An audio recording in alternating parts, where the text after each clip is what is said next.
A galaxy hovers at the boundary of time itself.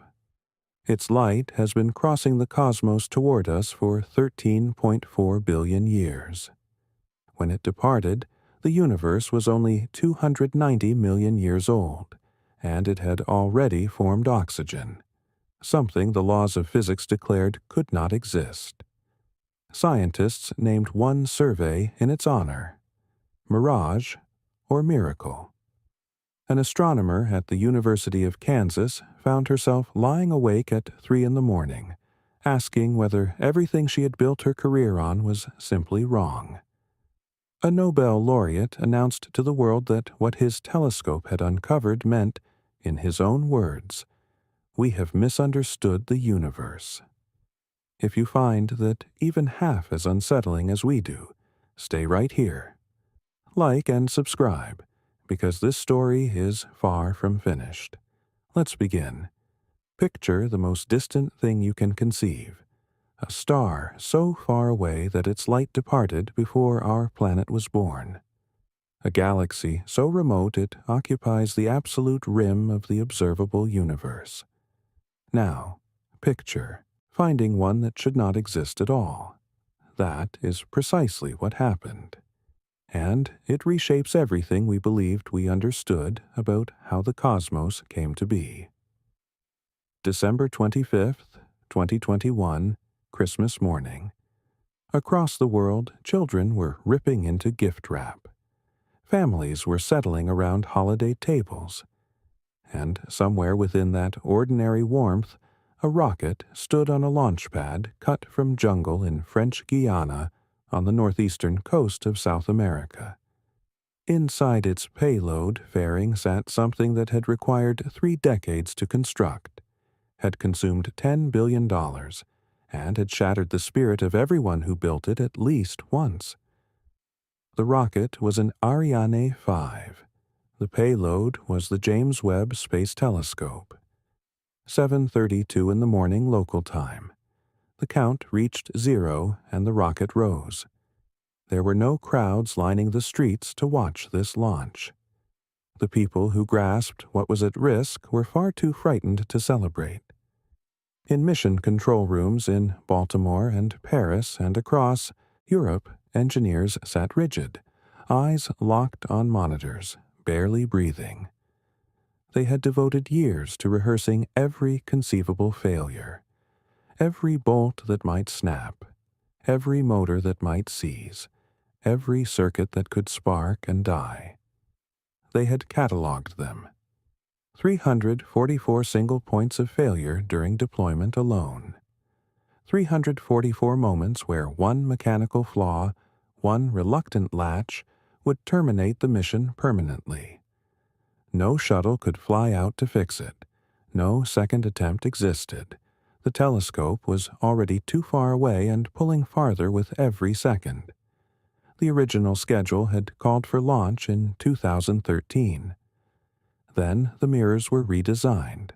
Then the sunshield was redesigned. Then the budget doubled, and doubled once more. Scientists who had devoted their entire professional lives to this machine watched deadline after deadline dissolve. Some retired before it ever flew. One of the telescope's earliest advocates, John Mather, a Nobel laureate who had been working toward this launch since the 1980s, stood and watched the Ariane 5 climb into the sky above the jungle canopy. He did not allow himself to celebrate. Nobody did. The James Webb Space Telescope was Hubble's successor, though calling it that undersells the magnitude of the difference. Hubble works primarily in visible light, the wavelengths human eyes can register. Webb was engineered to capture something older, dimmer, something Hubble could never touch. It was built to receive the very first light ever emitted in the universe. Light so primordial and so attenuated that it had spent the entire age of the cosmos traveling toward us. To accomplish that, the telescope needed to reach somewhere cold and undisturbed, far from the heat and brightness of Earth. Its destination was a gravitational balance point called Lagrange 2, roughly 932,000 miles from Earth on the far side from our Sun. There, a spacecraft can hold a stable orbit, suspended in equilibrium by the combined gravitational pull of Earth and Sun. It is a place of remarkable stillness, and that stillness was precisely what the telescope demanded. 14 minutes after liftoff, the solar panels extended. Power came online. The telescope was alive. But the engineers understood that alive and operational were entirely different things. Ahead lay the most intricate and perilous sequence of maneuvers ever attempted in human spaceflight, and the journey had barely started. Consider what was at stake. Astronomers at universities across dozens of nations had organized entire research programs around data that Webb had not yet gathered. Graduate students had staked dissertation topics on it. The Hubble Space Telescope had notoriously launched with a defective mirror in 1990, but astronauts flew up and corrected it. Webb had no such fallback. Whatever would unfold over the following 29 days was irreversible. There was no repair mission, no emergency patch, no second flight. The rocket was already gone. The telescope was alone, and the gap between it and any human assistance was widening by miles each moment. To grasp what the James Webb Space Telescope is capable of, you must understand its construction and why every design decision was driven by physics itself. Begin with the mirror. 6.5 meters across, roughly the span of a large living room. 18 individual hexagonal segments, each machined from beryllium, chosen for being simultaneously lightweight and dimensionally stable in deep cold. Each segment was then plated in gold, an atomically thin layer selected because gold reflects infrared light better than virtually any other substance. Together, those 18 segments constitute one of the most precisely crafted optical surfaces ever produced by human hands. The tolerances involved would be invisible even under intense illumination. But a 6.5-meter mirror cannot fit inside a rocket fairing. Rockets have fixed diameters, and the mirror is simply too wide. So the engineers designed the mirror to fold. 18. Segments arranged around a central frame and 2 hinged side panels that swing inward like wings folding against a bird's body. The entire structure compresses into a shape narrow enough to fit inside the Ariane 5, then unfurls in space after launch. Nothing of this scale had ever been attempted before. The sunshield presented a different category of engineering challenge. To observe infrared radiation, a telescope must be extraordinarily cold. Any warmth whatsoever, including heat radiating from the telescope's own structure, would corrupt the signal. The instruments required operating temperatures of negative 447 degrees Fahrenheit, a temperature approaching absolute zero, colder than the frozen emptiness between most stars. To reach that, the telescope had to be insulated from every conceivable heat source. Our sun, the reflected light of Earth, even the faint warmth of the moon. The solution was a 5-layer thermal barrier, roughly 69.5 feet long and 46.5 feet wide, constructed from a material called capton. Each layer was aluminized to deflect heat. Think of it as the most sophisticated space blanket ever built, the size of a tennis court, and no thicker than a strand of human hair. On the sun-facing side, the shield absorbs intense heat. On the telescope side, the temperature falls to almost nothing. That gradient, spanning just a few inches of layered film, covers hundreds of degrees of temperature difference. Even that was insufficient for one of Webb's 4 instruments. The mid-infrared instrument, which observes the longest wavelengths and therefore the most ancient, most redshifted light in existence, required active cooling, a built-in refrigeration system to drive its detectors to operating temperature. It is among the most sophisticated cryogenic systems ever launched into space. All of this engineering served a single purpose: to capture infrared light. Ancient light. When the universe was young and the first galaxies were assembling, they radiated light at visible and ultraviolet wavelengths. But across the 13+ billion years since then, the universe has expanded. Space itself has stretched, and as it stretched, it elongated those light waves along with it, pulling them from visible wavelengths deep into the infrared spectrum. By the time that primordial light arrives at us, it is entirely invisible to human eyes. Every camera on Earth, every optical telescope ever constructed, cannot detect it. Webb can, because Webb was built precisely to receive it. That is what was folded inside that rocket on Christmas morning. A time machine, a photon collector engineered to receive transmissions dispatched before the Earth formed. Signals stretched and dimmed across 13 billion years of travel.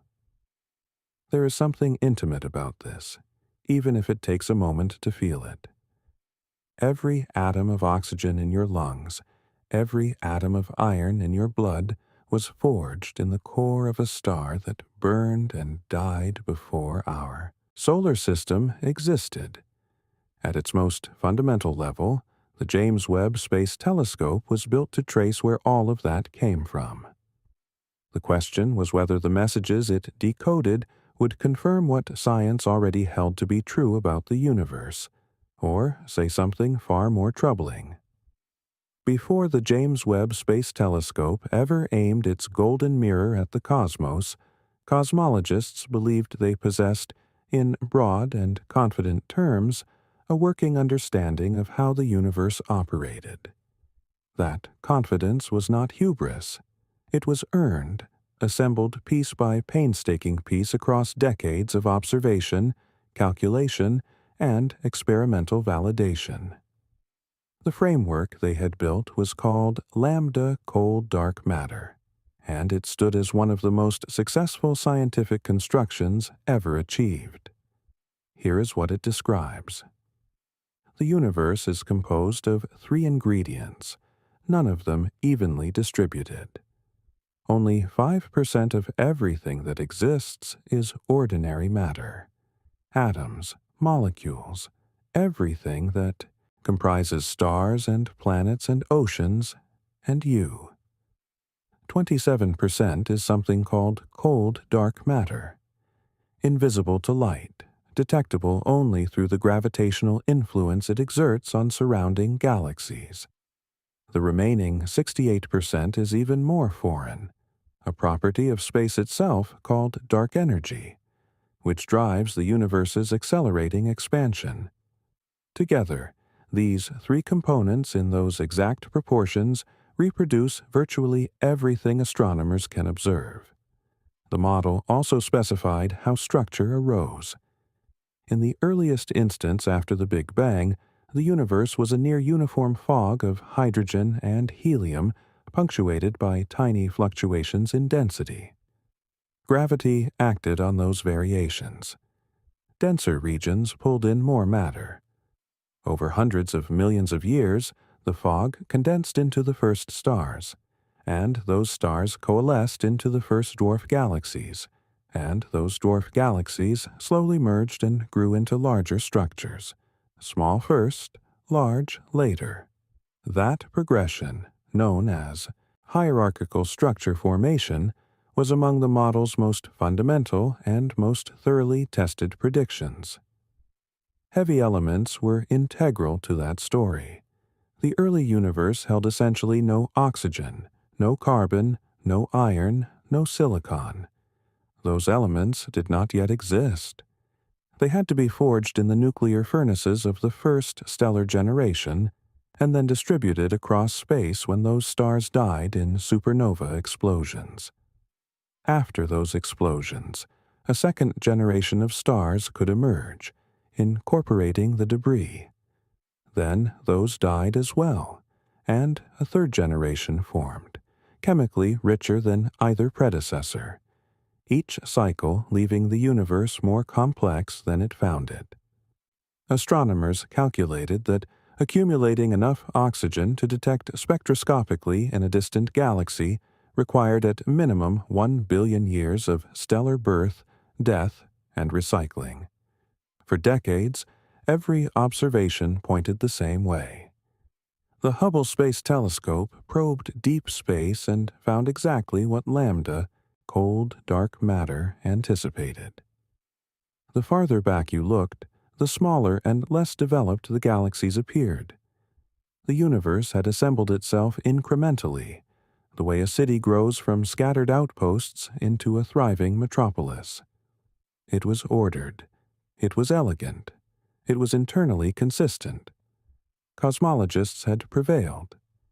The universe had revealed its architecture. And the architecture matched the theory so precisely that many researchers began wondering whether the grand questions of cosmology might genuinely be resolved within their lifetimes. They were right that answers were approaching. But the answers were nothing like they expected. Consider what that confidence represented. Lambda, cold, dark matter was far more than a classroom theory. It was the organizing framework behind billions of dollars of telescope time, behind every major cosmological survey conducted over the prior 2 decades, behind the professional lives of hundreds of scientists worldwide. If it was seriously wrong, entire research programs would require dismantling. Textbooks would need to be rewritten. The coherent narrative of cosmic history that science had spent 50 years constructing would fracture in ways no one had a blueprint to repair. The Standard Model was the platform on which modern cosmology stood, and Webb, still months from its first scientific images, was about to walk right onto it. 29 days. That was the window in which the James Webb Space Telescope would either become the most powerful astronomical instrument in human history or transform into the most expensive debris ever dispatched to deep space. Deployment began almost immediately after launch. There was no time to mark the successful liftoff, no moment to let the tension exhale. The telescope had to metamorphose from a compressed package inside a rocket fairing into a fully articulated observatory, and it had to do so without a single human hand to guide it. Every step had to execute automatically, driven by preloaded commands sent across distances too vast for real-time intervention. If anything went wrong, the team on the ground could only watch it happen. First came the solar array, extended within minutes of separating from the rocket. Then the high-gain antenna, essential for full bandwidth communication. These early deployments proceeded cleanly. The engineers exhaled, slightly. Then came the sunshield. That vast, gossamer structure, packed into a dense stack for launch, had to be drawn out, tensioned, and separated into its 5 distinct layers, each one stretched across a frame the size of a tennis court. The operation required hundreds of individual mechanical steps, motors drawing cables taut, booms extending outward, membranes pulling flat. Any snag, any tangle, any motor drawing too much current or too little could wrinkle the shield into useless wreckage. For 5 days, the team monitored the shield's deployment, one agonizing increment at a time. It worked. The layers separated. The shield tensioned. The cold side of the telescope began to chill. Next came the secondary mirror, which had to swing outward from its folded position on 3 slender support struts and lock into exact alignment. Then, the 2 wing panels of the primary mirror had to hinge outward. Each hinge had to rotate to precisely the correct angle and lock there permanently. There was no mechanism to rehinge them if they halted short of position.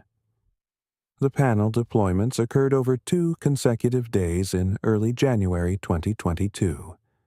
Controllers in Baltimore called out each latch as it clicked home. A room that had held its collective breath for nearly 2 weeks allowed itself, finally, a few tears. But the telescope was still not functioning. The 18 mirror segments now spread open were each slightly misaligned. Each one had to be individually adjusted using small actuators mounted on its reverse face, nudged by fractions of a millionth of an inch until the 18 separate reflections of a reference star converged into a single, crisp, unified image. That alignment process consumed weeks. Engineers trained the telescope on a bright star designated HD 84406 and watched as the 18 ghost images slowly, painstakingly, drew together into one. March 11, 2022. The final alignment check returned clean. 18 segments had become one mirror, one flawless mirror, colder than almost anything in the natural universe. Parked nearly 1 million miles from home, aimed at the oldest light in existence, the telescope was ready. The universe had no idea what was about to reach it. Reflect on what that alignment actually meant.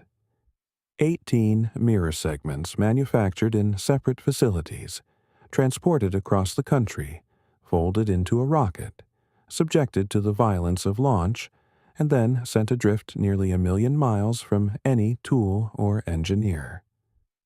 Through weeks of painstaking remote adjustment, those 18 separate pieces of gold-coated metal became a single, perfect reflector.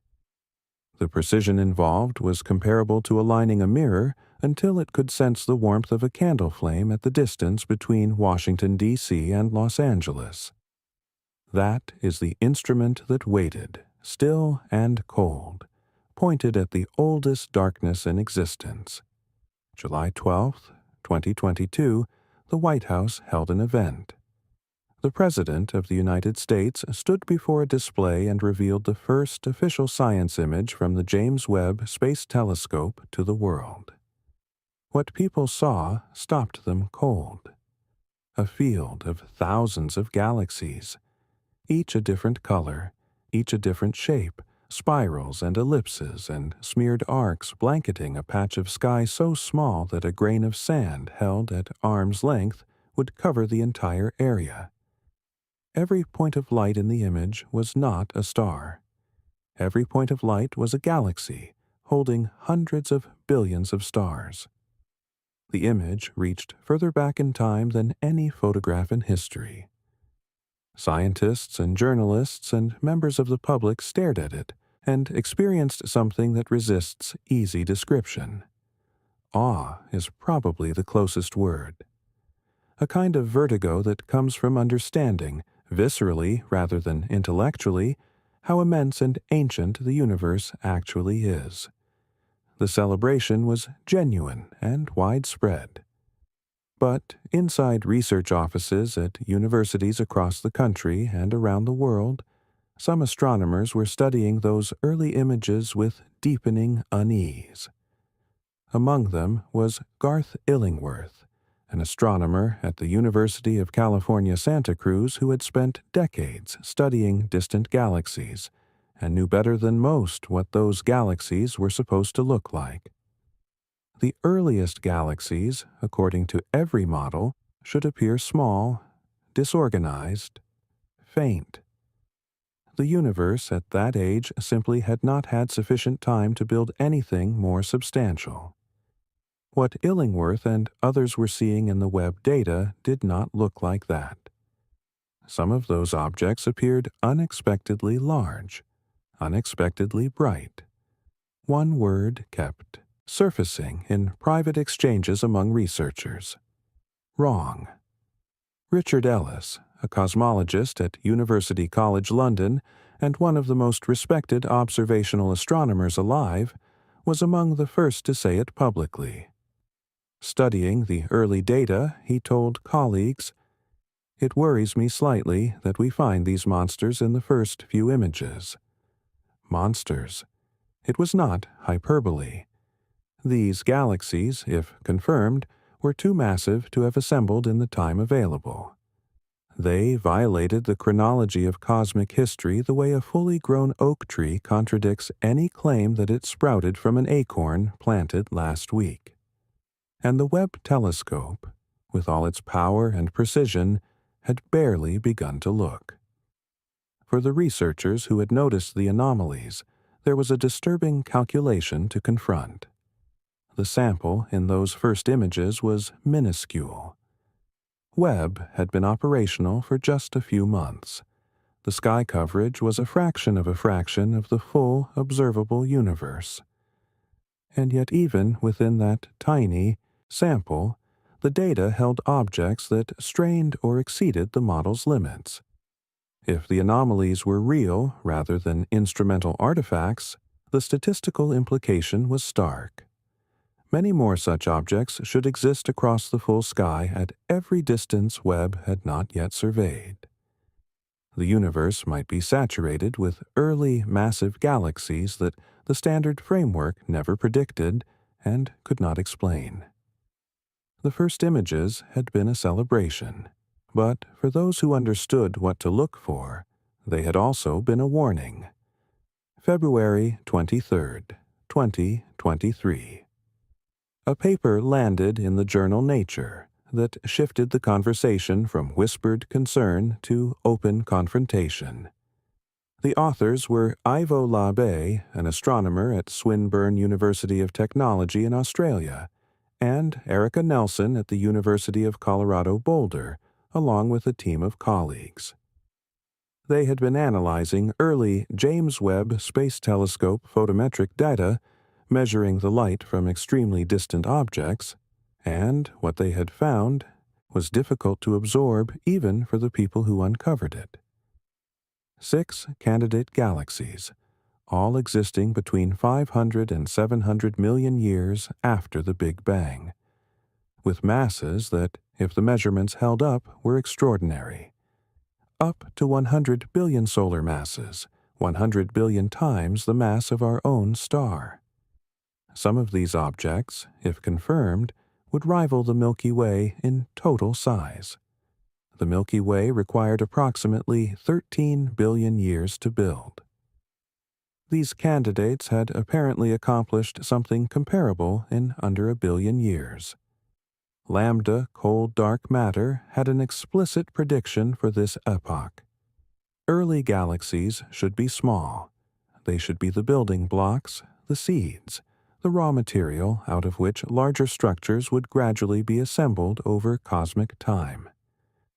They should resemble infant clumps of gas and newborn stars. What the data appeared to show instead were fully developed adults sitting in the cosmic nursery with no plausible justification for being there.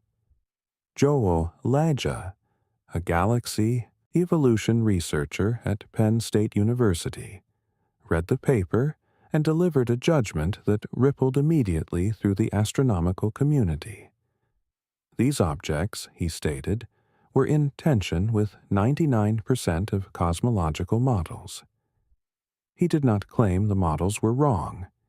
He said 99% of them could not account for what the data appeared to reveal. Erica Nelson, one of the paper's lead authors, was more direct. "It's just crazy," she said, "that these things seem to exist." The community divided along predictable lines. Established researchers who had built careers on lambda cold dark matter pointed to the error bars. Photometric measurements, they rightly noted, are estimates derived from the color and brightness of light across several wavelength bands, not direct measurements. They could be wrong. They had been wrong before. Redshift estimates obtained this way, called photometric redshifts, had misled astronomers in the past. Perhaps these objects were not as distant or as massive as the data implied. But the data was the data, and there were 6 of them. 6 candidate objects that each individually strained the models, all found in a small early sample before Webb had even begun its systematic deep surveys. The implication, if real, was not that cosmologists had made some minor miscalculation. The implication was that something fundamental about the early universe had been misunderstood. Something about how rapidly matter could self-organize into galaxies, about the conditions that existed during those first few 100 million years. The field had fractured, and the instrument responsible for the fracture was only warming up. Science does not surrender to pressure. It argues back, and in the months after the Labe and Nelson paper, the arguments came fast and hard, exactly as the process demands. The first line of attack was methodological. Photometric redshifts, critics noted, carry substantial uncertainty. When you measure a galaxy's distance by analyzing how its light is spread across different wavelength bands, you are making an inference built on assumptions about what that galaxy's light profile should resemble. Those assumptions can fail. Dust within a galaxy absorbs blue light and re-emits it as red, making a galaxy appear more distant than it really is. Active galactic nuclei, the energetic cores of galaxies harboring massive black holes, can also inflate apparent brightness, making an object seem far more massive than its stellar content alone would justify. Through 2023, researchers submitted each candidate to rigorous follow-up observation and independent reanalysis. Some did not survive. A handful of the most dramatic early claims were revised downward when better data arrived. The redshifts were less extreme than initially measured. The masses were more modest, still uncomfortably large perhaps, but no longer the catastrophic outliers the first measurements had suggested. The skeptics felt vindicated. The models could breathe again. Scientific social media, to whatever extent that remains a meaningful gauge, declared the crisis overstated. Then came the spectroscopic confirmations, and everything changed again. Where photometric measurements estimate redshift by analyzing a galaxy's overall color, spectroscopy breaks that light into its individual wavelengths and hunts for specific chemical fingerprints. The absorption and emission lines of hydrogen, oxygen, carbon, magnesium. Each element carries a known spectral signature. When you find that signature shifted to longer wavelengths by a calculable amount, you have a precise measure of how fast the galaxy is receding, and therefore exactly how far away it is. Spectroscopy does not estimate. It confirms. The galaxies that survived spectroscopic scrutiny in 2023 were fewer in number than the original photometric candidates. But they were real. Verified not by a single instrument or a single team, but by multiple independent observations, all converging on the same conclusion. These objects existed. They were as remote as the early measurements had suggested. Some were as massive, and none of the counter-arguments could explain them away. What the skeptical campaign had achieved, paradoxically, was to sharpen the problem.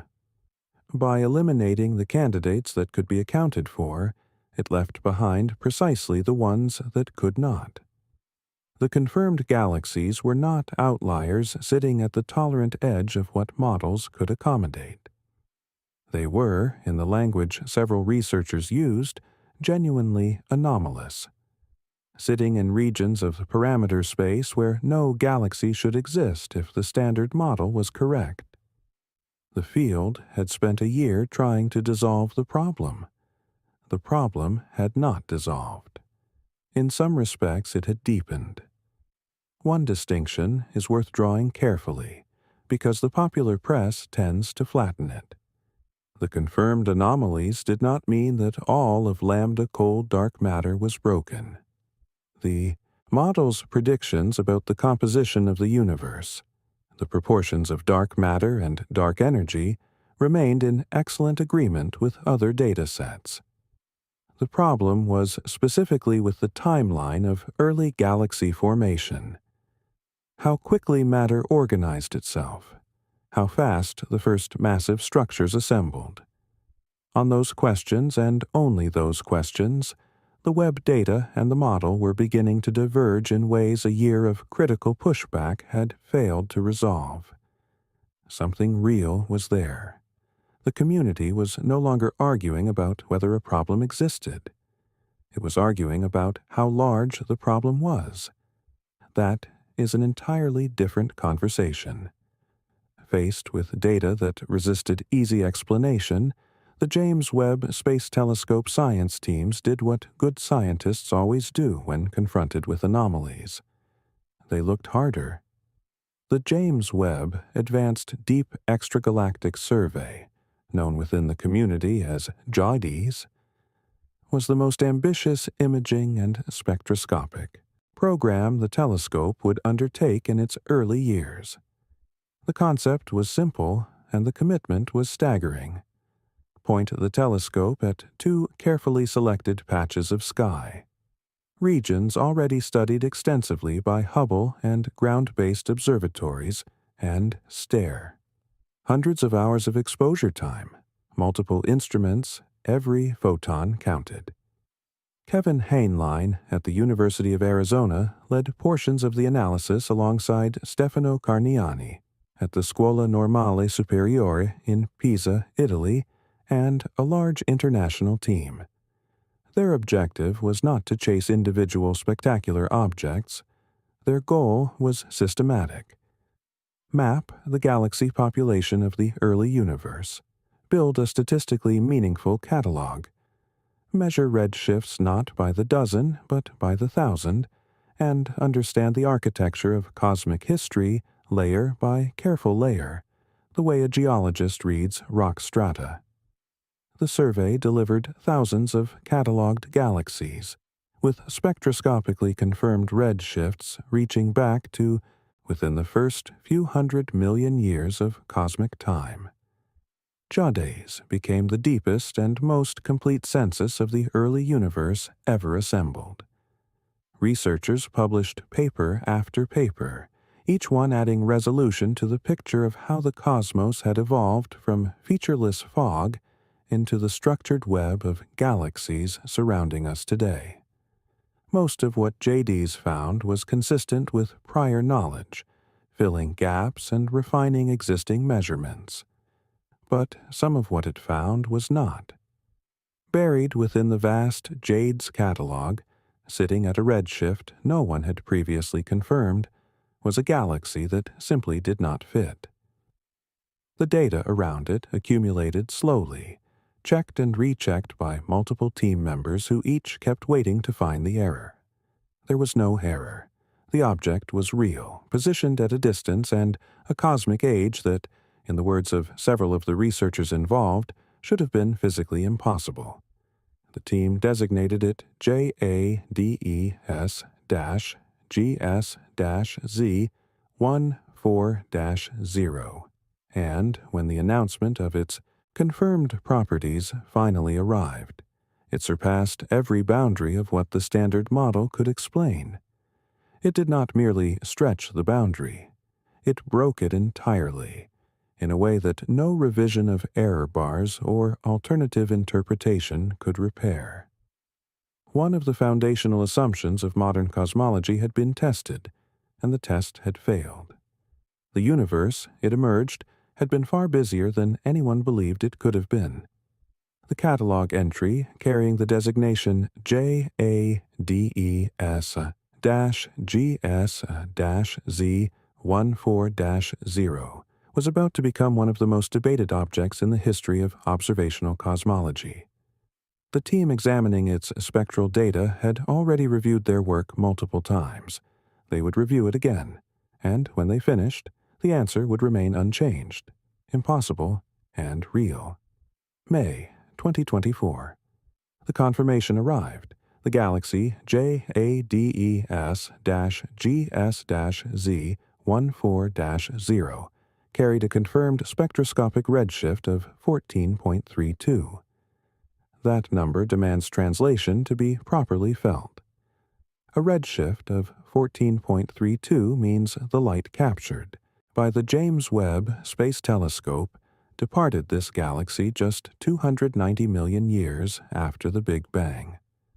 The universe, by the best current measurements, is 13.8 billion years old. 290 million years represents roughly 2% of that total. The universe was, in cosmic terms, a newborn, and this galaxy was already there. That alone was remarkable, but not entirely without precedent for Webb, which had been pushing the redshift record upward since its first science release. What made JD's GS Z14-0 different was more than the question of when it existed. The deeper shock was what it contained. The galaxy spans 1,600 light-years across. Compare that to the Milky Way, which stretches roughly 100,000 light-years from edge to edge. At 1,600 light-years, JD's GS sounds modest, but remember the age. At 290 million years, it should not measure 1,600 light-years. It should be a smudge, a protogalactic fragment barely distinguishable from surrounding intergalactic gas. Its stellar mass, approximately 500 million solar masses, was already sufficient to strain models of how quickly gas can collapse and ignite into stars.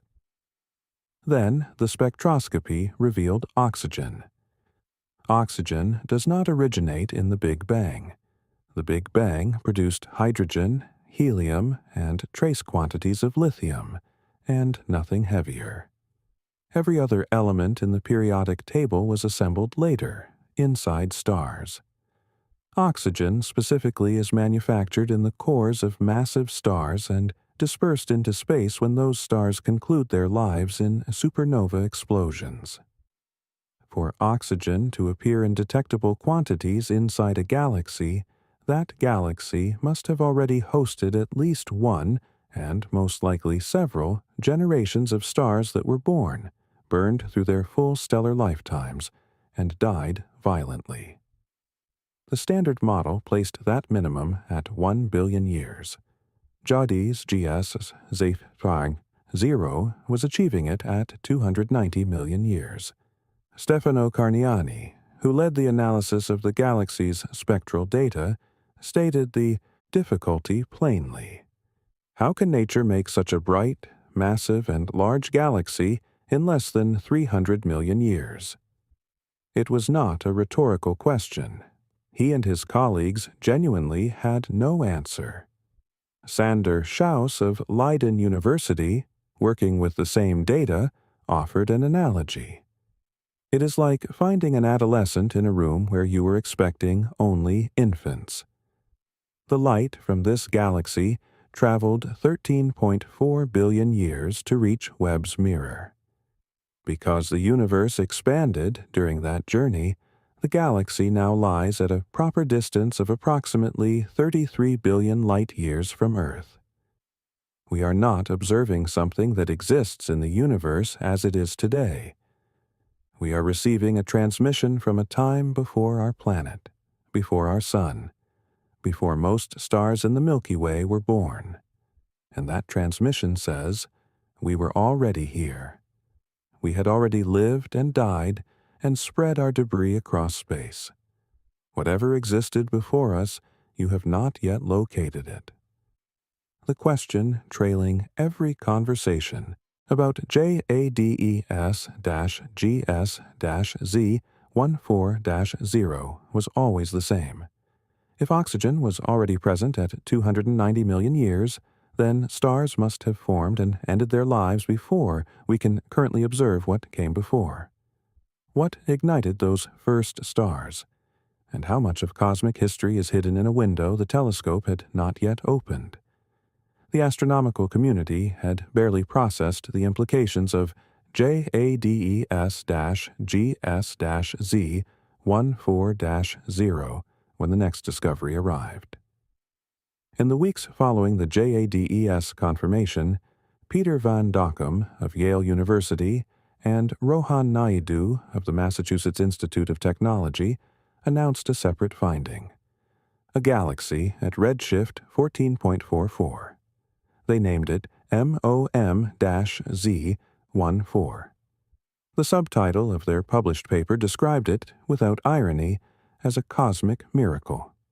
A redshift of 14.44 places this galaxy at 280 million years after the Big Bang, 10 million years earlier than JADES-G-S-Z14-0, meaning slightly deeper into the epoch that lambda cold dark matter models understood least. And MOM-Z14 possessed its own constellation of properties that resisted conventional explanation. The galaxy spans approximately 500 light-years, a tiny footprint by any modern standard. But at 280 million years of age, it was not a formless blob of young stars. It was structured, organized. Spectral data revealed a galaxy undergoing an intense burst of star formation, converting gas into stars at a rate that, relative to its size, was extraordinary. And unlike many other anomalous early galaxies, MOM-Z14 showed no evidence of an active galactic nucleus, no energetic black hole artificially inflating its apparent luminosity. The light originated entirely from stars, pure starburst. Lambda cold dark matter's hierarchical formation scenario carried a precise prediction for objects of this type. Massive, structured galaxies do not form early. They form late. They are assembled from the mergers of smaller structures over billions of years.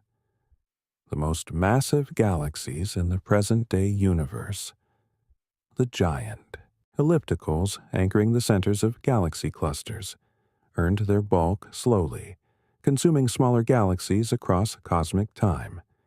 That was how the model worked. Small first, large later, always. MOM-Z14 violated this at every level. Consider a reference point. Sharks have been swimming in Earth's oceans for roughly 450 million years. They predate trees. They survived the dinosaurs. They are, by any biological measure, ancient.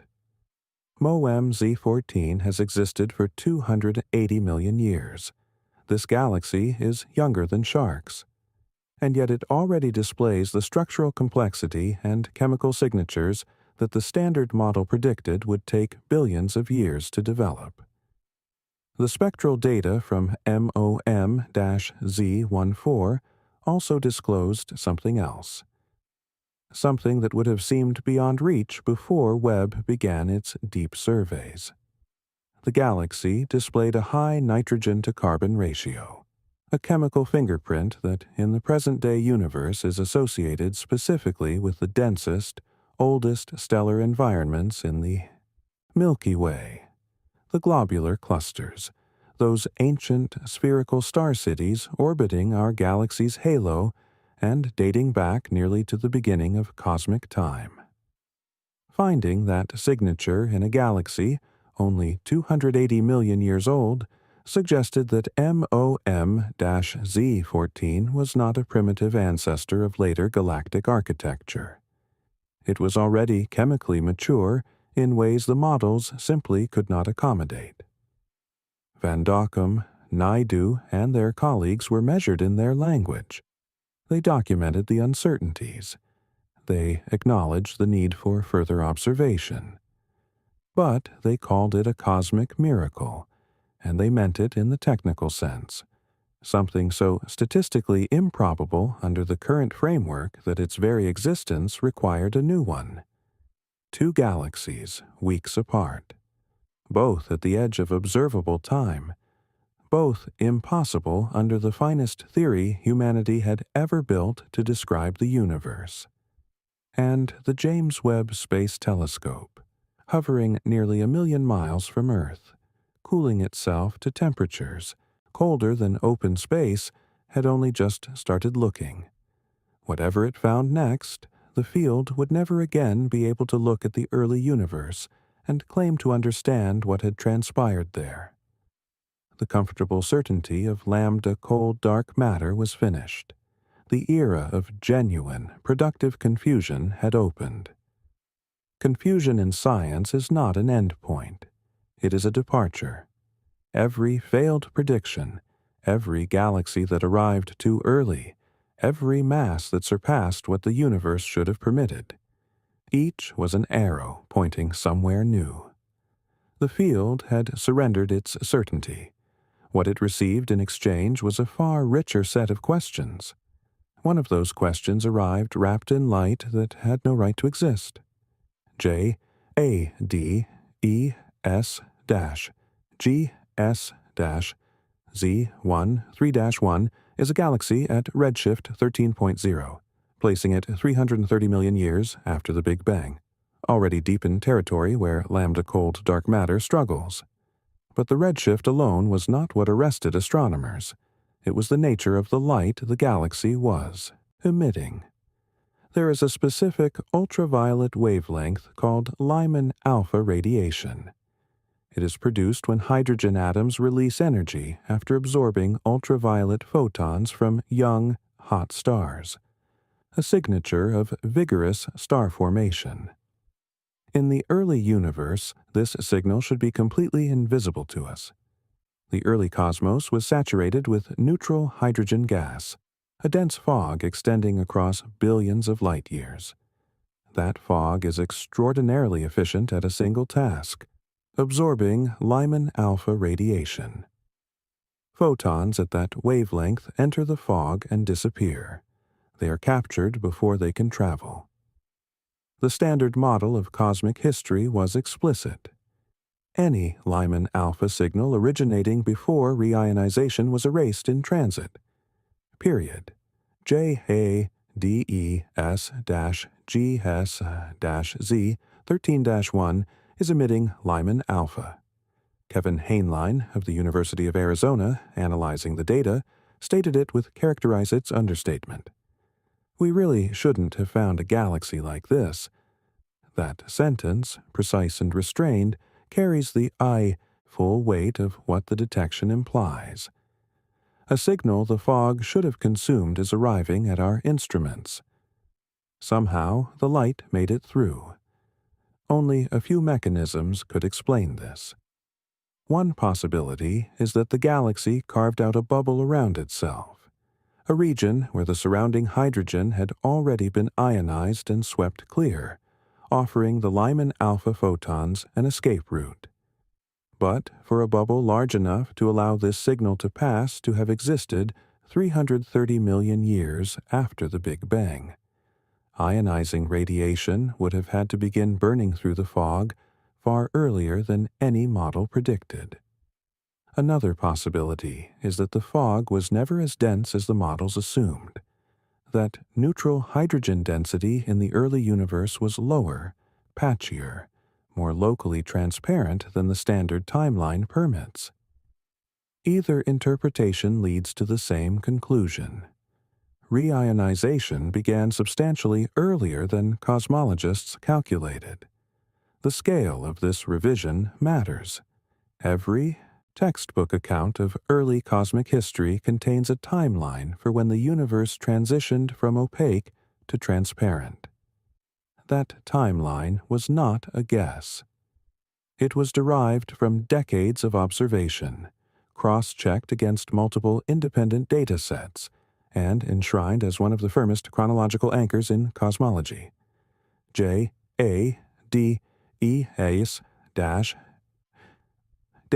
Z 13-1 is telling us that anchor is misplaced. What makes this harder to dismiss is its directness. There is no inference chain, no model-dependent calculation interposed between the telescope and the conclusion. The photons arrived. The wavelength was measured. The signal is Lyman alpha from a time when Lyman alpha should not reach us. The universe was not behaving as expected. For the scientists studying these data sets, the question had shifted. It was no longer whether something was wrong with the standard picture. It was how much was wrong, and where exactly the errors had accumulated. Now, consider a different species of wrongness. The problem of observing something directly and still misidentifying its fundamental nature. Before the James Webb Space Telescope launched, Hubble had already produced a discovery that seemed almost impossibly dramatic. Astronomers using Hubble detected a single star at a redshift of 6.2, placing it roughly 12.9 billion light-years away, the most distant individual star ever resolved. They named it Earendel, after a figure from J.R.R. Tolkien's mythology, whose name meant morning star in Old English. The detection relied on gravitational lensing. A massive galaxy cluster between Earendel and Earth was bending and amplifying the light from behind it, the way a cosmic magnifying glass aligned along a path called a caustic can boost a source by factors of thousands. Hubble had caught Earendel riding that caustic. Its light stretched and brightened until a single stellar object billions of light-years away became momentarily visible. It was a genuine milestone. The press announced a record that might stand for years. Then James Webb looked at Earendel. What the telescope found was not what Hubble had implied. The brightness profile and spectral signature of Earendel, analyzed with Webb's vastly superior resolution and infrared sensitivity, matched not a single star but a star cluster. A dense grouping of potentially hundreds or thousands of individual stars packed tightly enough that, at the relevant distances and resolutions, they blur into what appears to be a single point of light. The record for most distant individual star observed may belong to an object that is not a single star at all. Consider carefully what this means for the broader practice of astronomy. The researchers studying Earendel were not negligent. Hubble was performing flawlessly. The analysis was thorough and peer-reviewed. The entire apparatus of scientific scrutiny had examined this object and reached the conclusion. One star. And that conclusion was wrong. If the finest instruments and the most meticulous minds can observe something directly and misidentify its fundamental nature, then every observation becomes a question. Every caption beneath every image, every record claimed, every fact stated with assurance must carry an implicit asterisk. According to what we could resolve at the time, the problem is epistemological, rooted in the nature of knowledge itself, not in any failure of competence. Science has always functioned this way. Each generation of instruments reveals that the previous generation's certainties were approximations. What James Webb is revealing is that some of those approximations were not merely imprecise. They were categorically different from reality. Earendel is not a footnote. It is a lesson about the relationship between observation and understanding. We can aim a telescope at something, measure it with every available tool, name it, celebrate it, publish it in Nature, and still be fundamentally wrong about what we are looking at.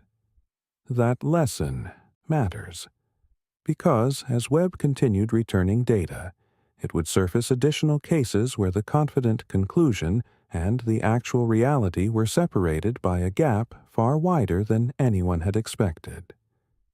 There is a useful analogy here, imperfect as all analogies are. Imagine navigating by starlight at sea, a practice humans trusted for thousands of years.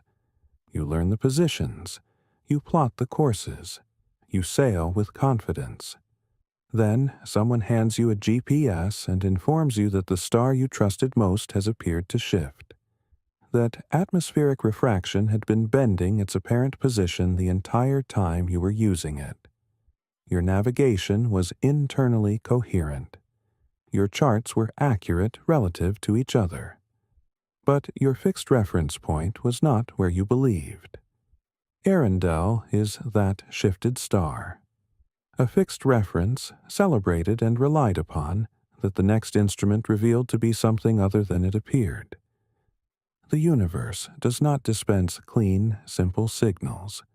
It offers what it has and leaves the interpretation to us. Every interpretation is provisional. Every record, every headline, every superlative attached to an observation carries an expiration date, measured in the lifespan of the next instrument capable of looking more carefully. Occasionally, science produces a number that becomes load-bearing, a single value upon which so much else depends that if it shifts, everything built on top of it must be reassessed. The Hubble constant is that kind of number, named for Edwin Hubble, who first measured the expansion of the universe in the 1920s. The Hubble constant describes the rate at which the cosmos is currently growing. Measure a galaxy's distance, measure how fast it is receding, divide one by the other. The result, expressed in kilometers per second per megaparsec, tells you how rapidly space itself is stretching. Get that number right, and you can calculate the age of the universe, the pace of structure formation, the ultimate fate of cosmic expansion. Get it wrong, and every model built on top of it is subtly corrupted from within. For decades, cosmologists debated the Hubble constant. By the early 2020s, two measurement methods had emerged as the most credible. They disagreed. The first method looked backward in time. The Planck satellite had mapped the cosmic microwave background, the faint thermal echo of the Big Bang, with extraordinary precision. From those measurements, physicists could calculate the early universe's expansion rate and project it forward to the present day. The Planck result, 67.36 kilometers per second per megaparsec. The second method measured nearby objects directly. Adam Rees of Johns Hopkins University, a Nobel laureate, led a collaboration known informally as the SH0ES team. Supernovae H0 for the equation of state. Using Cepheid variable stars as distance markers and Type 1a supernovae as standard candles, Rios and colleagues measured the current expansion rate from local observations. Their result, 73.04 kilometers per second per megaparsec. The gap between these two numbers is approximately 5 to 6 kilometers per second per megaparsec. That sounds small. It is not small. The statistical significance of the discrepancy had reached 5 sigma. In particle physics, 5 sigma is the formal threshold for declaring a discovery.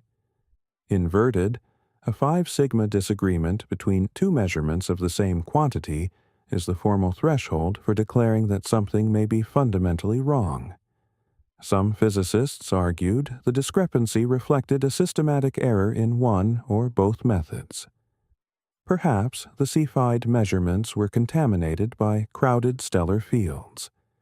Perhaps Hubble's resolution was insufficient to isolate individual stars cleanly. That was partly why the James Webb Space Telescope was directed to independently verify the Cepheid measurements. With its far superior resolution, it could separate stars that Hubble had blended and potentially reveal whether the local measurement was inflated by instrumental limitations. In December 2024, Rees's team published their James Webb analysis. The result? 72.6 kilometers per second per megaparsec, within measurement uncertainty, confirming the local value. The measurement error was not the problem. Daniel Skolnick of Duke University responded directly. The Hubble tension was now a Hubble crisis. Ries was precise about what that meant. With measurement errors eliminated, what remains, he said, is the real and exciting possibility that we have misunderstood the universe. Two independent methods, two accurate measurements, one universe, two different answers. The crisis is real, and it remains unresolved. Here is the question that keeps theoretical physicists awake at night. If the early universe and the late universe yield different expansion rates when probed by independent, verified methods, what does that actually mean? Non-scientists sometimes assume the discrepancy is a technical problem waiting to be cleaned up by better instrumentation. But the instruments have been checked, rechecked, and checked again. Webb has verified the local measurement. Planck's maps of the early universe are the most precise ever produced. The data is not corrupted. The methods are not confused. Something physical is causing the discrepancy. Identifying that something requires choosing among options that each require breaking something the standard model currently considers settled. Option 1. There is unknown physics operating in the early universe. Perhaps in the first few 100,000 years after the Big Bang, some additional energy source delivered the cosmos a brief push, accelerating expansion beyond what the standard model predicts. Mark Kamionkowski of Johns Hopkins University proposed exactly this, calling the hypothetical ingredient early dark energy. The idea is mathematically coherent. If a short burst of extra energy existed in the early universe, it would shift the Planck-derived Hubble constant upward, closing the gap with local measurements. The tension dissolves. The model survives. The problem: early dark energy has never been detected. It leaves no confirmed observational signature. It is a term inserted into an equation specifically because the equation returns the wrong answer without it. Adding undetected physics to resolve a discrepancy is a move that must be made with great care, because at some point a model requiring multiple invisible, unverifiable components ceases to be a model of reality and becomes a sophisticated way of admitting ignorance. Option 2. There is unknown physics operating in the late universe. Perhaps dark energy, the force driving present-day acceleration, is not constant. Perhaps it varies over time in ways the standard model does not accommodate. Some early 2025 data from the Dark Energy Spectroscopic Instrument Survey suggested dark energy might be weakening. If confirmed, that would reshape the late universe expansion history and potentially close the gap from the other direction. Option 3 is the most radical. Perhaps the cosmological principle itself is incomplete. The cosmological principle holds that the universe, at sufficiently large scales, is uniform and isotropic, identical in every direction, with no special axis and no preferred orientation. If that assumption fails, then using an early universe measurement derived under that assumption to predict a late universe measurement becomes formally invalid. The two answers diverge not because something is wrong with physics, but because the universe is not the kind of place the cosmological principle assumed it to be. Each option is serious. Each, if confirmed, would require rewriting chapters of cosmology considered settled for decades. And the honest answer, as of early 2026, is that no one knows which is correct. A deeper discomfort lurks beneath all three options. Every proposed solution to the Hubble tension requires the existence of something not yet directly observed. Early, dark energy is undetected. A time-varying form of late dark energy remains unconfirmed. A violation of the cosmological principle at the required scales is unproven. Cosmology is being asked to choose among three varieties of unknown physics, without sufficient data to definitively eliminate any of them. This is where the question of falsifiability becomes urgent. A scientific model is powerful precisely because it makes predictions that can be tested and, in principle, proven wrong. A model that can accommodate any result by appending additional invisible components is no longer making predictions in any meaningful sense. It is making adjustments. These look similar from outside the enterprise. From within, they are entirely different activities. Cosmologists are acutely aware of this danger. The more honest ones say so directly. The Hubble tension is forcing the field to ask whether it is still doing science the hard way, or whether it has begun doing something more comfortable and less rigorous. Before the confusion over individual galaxies, and before the crisis in expansion rates, there was a process the entire framework of early cosmic history depended upon. It was called Ryanization, and James Webb has fundamentally revised what we believed we knew about when and how it occurred. Ryanization was the Great Transition. In the first instance after the Big Bang, the universe was a plasma of charged particles opaque to light. Then it cooled. Neutral hydrogen formed. And for hundreds of millions of years the cosmos went dark. No stars, no galaxies, just hydrogen and helium gas drifting in gravitational wells, waiting. This period is sometimes called the Cosmic Dark Ages. Then the first stars ignited. The first galaxies formed. The ultraviolet radiation pouring from those earliest sources began ionizing the surrounding hydrogen gas, breaking neutral atoms back into their component protons and electrons. As ionized bubbles expanded and merged, the fog burned away. The universe became transparent to light. That transition from opaque to clear is Ryanization. The established timeline placed its beginning around 400 to 500 million years after the Big Bang, with completion by roughly 1 billion years. This was not a rough estimate.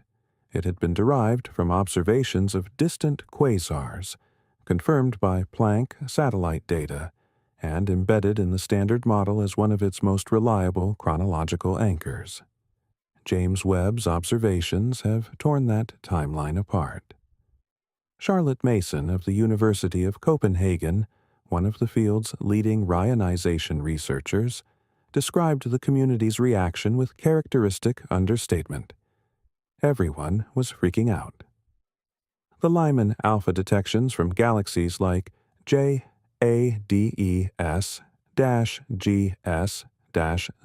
13-1, combined with the sheer number of bright, energetic galaxies found in the first 500 million years, all converge on the same conclusion. Reionization was clearing regions of the universe far earlier than predicted. The process was operating faster than models permitted. By how much?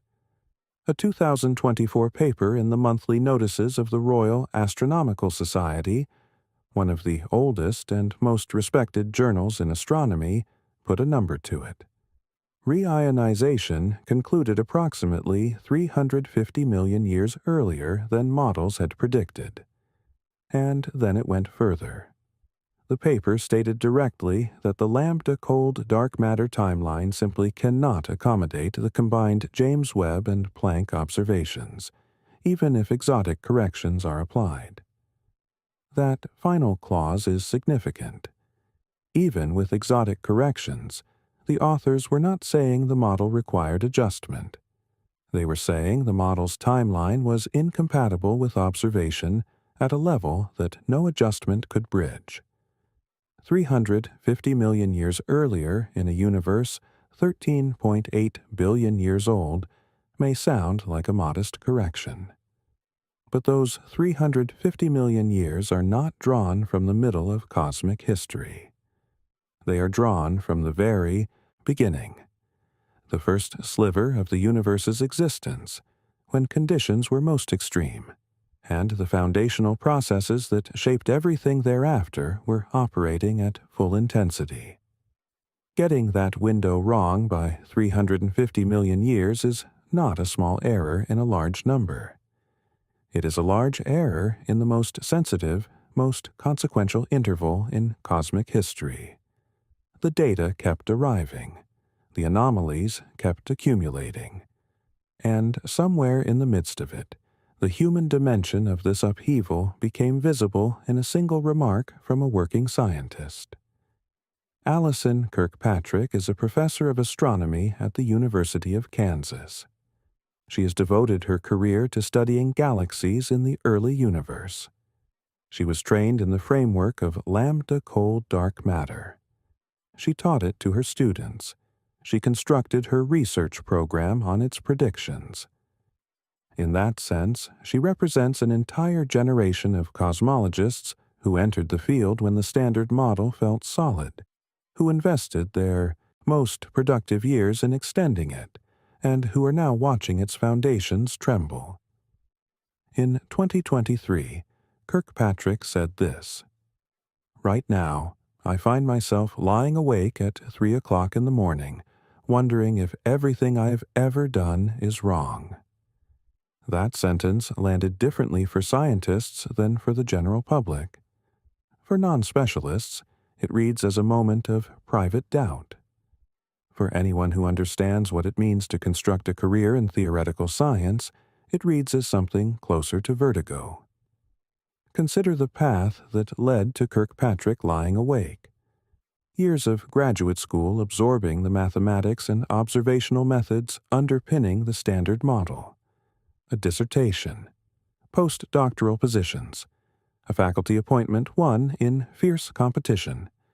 Courses designed and delivered. Graduate students mentored. Papers published. Grant applications written, reviewed, funded. An entire professional identity assembled around a specific picture of how the universe works. And then the data begins, saying that picture is wrong. The weight of that is real. It carries grief. The loss of certainty in something you have staked years on is genuinely painful. Some of that is ego, but much of it is simply the disorientation of discovering that the map you have been using to navigate does not match the territory. It also carries something else. Kirkpatrick has spoken publicly about the anxiety, but also about something she did not anticipate: the exhilaration. Because if the map is wrong, the territory is more interesting than anyone knew. The career you believed you had, exploring the familiar corners of a mostly understood universe, turns out to be something far more open, far more uncertain, far more alive. That is science operating exactly as it should. The discomfort is not a failure of the system. It is the system functioning correctly, generating data that challenges assumptions, forcing revision, producing the productive disorientation that precedes genuine understanding. But on a purely human level, it is still frightening. To lie awake at 3 in the morning, questioning whether your map of reality requires redrawing, is not an abstract philosophical exercise. It is something you feel in your body. Kirkpatrick's sleepless nights are not hers alone. They belong to an entire generation of scientists living through the most significant revision of cosmological understanding in decades, who must do so while teaching, publishing, and advising, continuing to function as though the ground beneath them is firm, even as they watch it shift. there is a specific class of mystery that exposes the limits of human pattern recognition. James Webb has produced one of the finest examples of it in modern astronomy. Scientists called them little red dots. The name is accurate and unadorned. When Webb's first deep-field images returned, a new population of compact, extremely red objects appeared distributed across the early universe, clustering in the first billion years of cosmic history. They were small, they were bright, they were very, very red, and they fit no existing category. By 2024, 341 of them had been catalogued. Over the following 3 years, the scientific community advanced 4 distinct explanations for what they were. Each ran into serious trouble. In 2022, the leading hypothesis was that little red dots were compact starburst galaxies, extremely dense pockets of furious star formation whose ultraviolet emission had been redshifted into the infrared by the expansion of the universe. It was a reasonable first guess. Spectroscopic analysis refuted it. The spectral signatures did not match. Between 2023 and 2024, attention shifted to active galactic nuclei.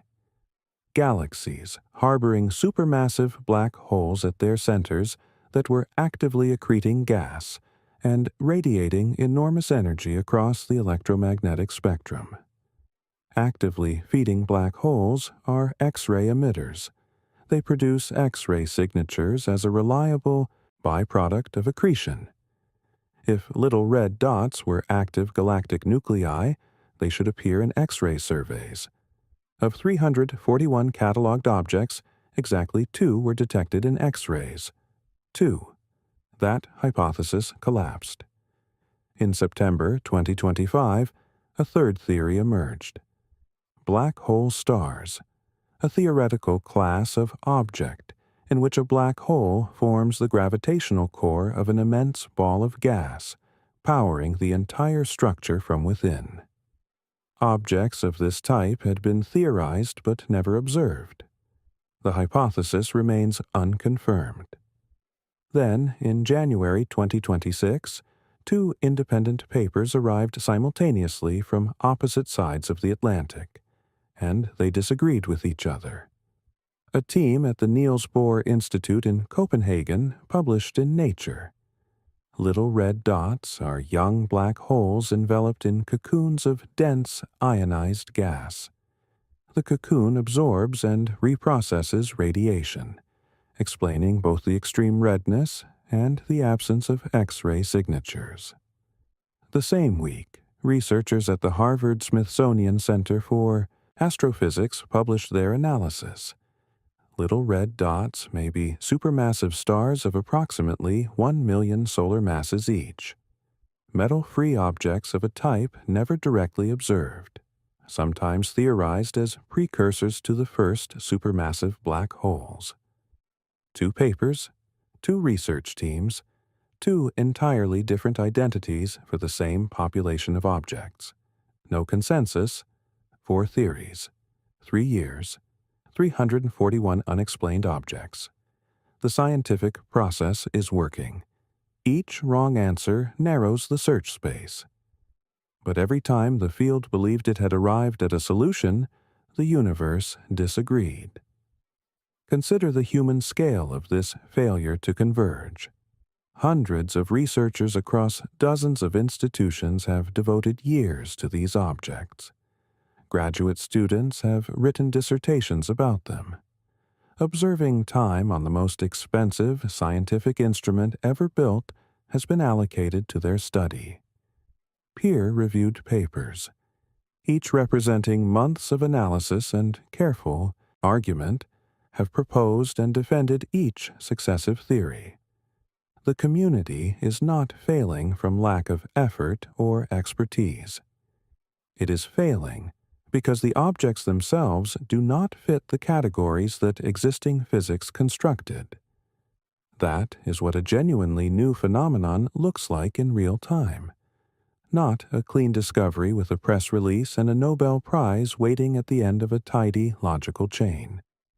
It looks like this: 4 years of increasingly confident wrong answers, 2 simultaneous and contradictory correct answers, and 341 objects sitting in the data refusing to be categorized.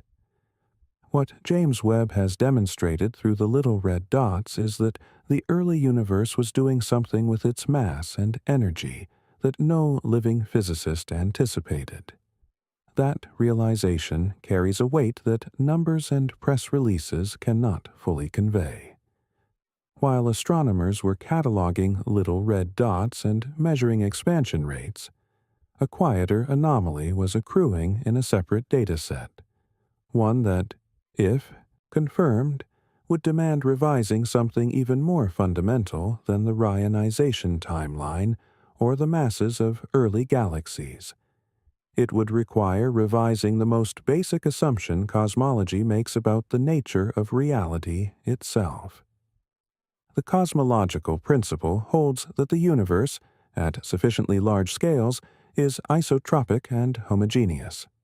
Isotropic, it appears identical in every direction. Homogeneous, its properties are uniform everywhere.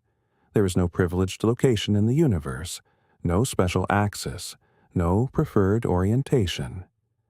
The universe, observed from far enough away, has no handedness. This principle is not a philosophical preference. It is the mathematical substrate beneath the Standard Model. The equations governing cosmic evolution, including those from which lambda cold dark matter is derived, assume isotropy. Remove that assumption, and the entire formal structure must be rebuilt from different initial conditions.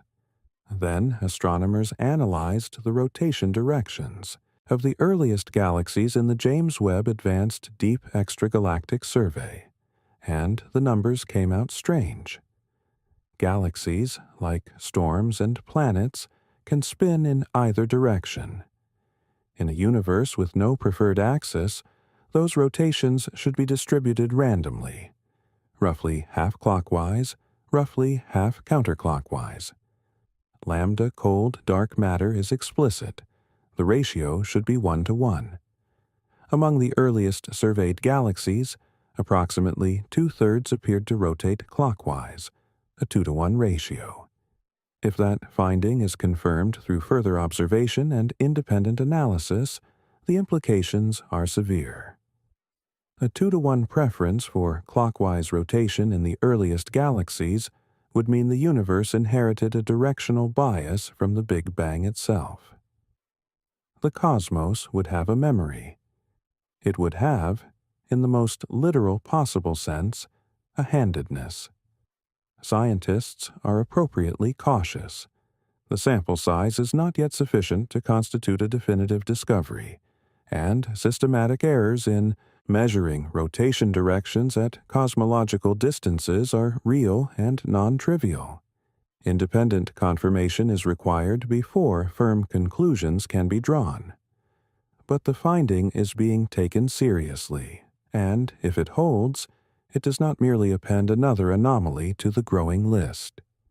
It calls into question whether the cosmological principle, the theoretical foundation underlying every other framework cosmologists have used to analyze every other anomaly on this list, is actually true. To understand why this matters so profoundly, consider what the cosmological principle does for cosmology. It functions as far more than background scaffolding. It is the license that permits scientists to extrapolate from local observations to universal conclusions. When a cosmologist measures the expansion rate in one corner of the sky and declares it representative of the universe as a whole, that extrapolation is valid only if the universe is genuinely the same in all directions. If it is not, if it carries a preferred axis, a memory of its initial conditions, then every such extrapolation becomes suspect. The measurements remain accurate. The conclusions drawn from them, however, may not. A universe with handedness would be a universe that remembers its birth. That memory would be encoded in the rotation of the first structures to form, transmitted across billions of years of cosmic evolution, visible today in the spin directions of galaxies condensed from those original asymmetric conditions. It would mean the Big Bang was not perfectly symmetric. It would mean the universe we inhabit has an orientation, a direction it leans, inherited from a beginning less uniform than the standard model requires. And it would mean that cosmology, for all its precision, has been calculating on a foundation it assumed was level without ever directly verifying that assumption. Faced with all of this, a significant group of cosmologists has pushed back, forcefully, intelligently, and they are worth hearing. The case for lambda cold dark matter is not merely the case for a theory that refuses to yield. It is the case for a model that has successfully predicted and explained an enormous range of phenomena across billions of years of cosmic history. The temperature fluctuations of the cosmic microwave background, the large-scale structure of the universe, the distribution of galaxy clusters, the abundance of light elements produced in the first minutes after the Big Bang. Across all of these measurements, lambda cold dark matter performs extraordinarily well. That record does not evaporate because Webb found some unexpectedly large galaxies. The defenders of the standard model advance several serious arguments. First, stellar mass estimation in the early universe is genuinely difficult. The techniques used to infer mass from the light of early galaxies require assumptions about dust content, star formation history, and stellar population that introduce real uncertainties. Some of the most alarming early mass estimates may be systematically inflated. Second, active galactic nuclei contamination. Feeding supermassive black holes can outshine the entire stellar content of their host galaxy by orders of magnitude. If a massive early object contains a bright, unaccounted-for AGN, its apparent stellar mass will be dramatically overestimated. Several of the most concerning cases of early massive galaxies have, on closer examination, shown AGN signatures. Third, selection bias. Webb was built to detect the brightest, most luminous objects at high redshift. Bright, luminous objects are by definition extreme outliers of any distribution. Lambda cold dark matter permits some fraction of unexpectedly massive early galaxies. If Webb is pointing at those exceptional objects because they are the only ones bright enough to detect, the survey may be constructing a portrait of the early universe from its rarest specimens. Garth Illingworth of the University of California, Santa Cruz, one of the most experienced galaxy observers alive, framed his own puzzlement honestly. How do you do this in the universe at such an early time? How do you form so many stars so quickly? His question is genuine. It is not dismissal. It is a scientist confronting data that surprises him and asking the correct question. These arguments are serious. They are offered by serious people, and for each individual anomaly, they provide at least a plausible path toward reconciliation with the standard model. The difficulty is that the anomalies are not arriving individually. They are arriving together, from independent observations using independent methods, all pointing the same direction. For every galaxy whose mass the defense explains away through dust corrections, a new one appears that resists that explanation. For every mass estimate contaminated by an AGN, another galaxy sits with no such contamination and still too much mass. The individual rebuttals are credible. The cumulative pattern is harder to set aside. 40 years is a long time to be ignored. Or rather, 40 years is a long time to be right and find no one willing to listen. In 1983, an Israeli physicist named Mordechai Milgram published a paper proposing something radical. He was addressing an observation that had been troubling astronomers for years. Galaxies rotate at speeds that should, under the gravity laws then understood, cause them to fly apart. Their outer regions move faster than the visible mass can explain. The standard resolution, which became the central assumption of lambda cold dark matter, was that invisible dark matter provides the additional gravitational pull. Milgram proposed something different. Rather than adding invisible matter, he proposed modifying the law of gravity itself. Specifically, he proposed that at very low accelerations, far below anything experienced anywhere in the solar system, gravity does not obey Newton's inverse square law. It falls off more slowly with distance. The result? The outer regions of galaxies feel more gravitational pull than standard Newtonian dynamics would predict, with no dark matter required. He named the framework Modified Newtonian Dynamics, or MOND. For the next 4 decades, mainstream cosmology largely ignored it. Lambda cold dark matter was too successful. It matched the cosmic microwave background. It reproduced large-scale structure. Dark matter was the accepted solution, and MOND was treated as a curiosity, a framework that might explain rotation curves but stumbled on larger-scale phenomena. It was pushed to the margins, cited mainly by a small community of researchers who continued refining it while the rest of the field moved on. James Webb changed the calculation. The galaxy rotation anomalies observed in early universe surveys, the failure of dark matter simulations to reproduce the number, mass, and architecture of early massive galaxies, the reionization timeline crisis.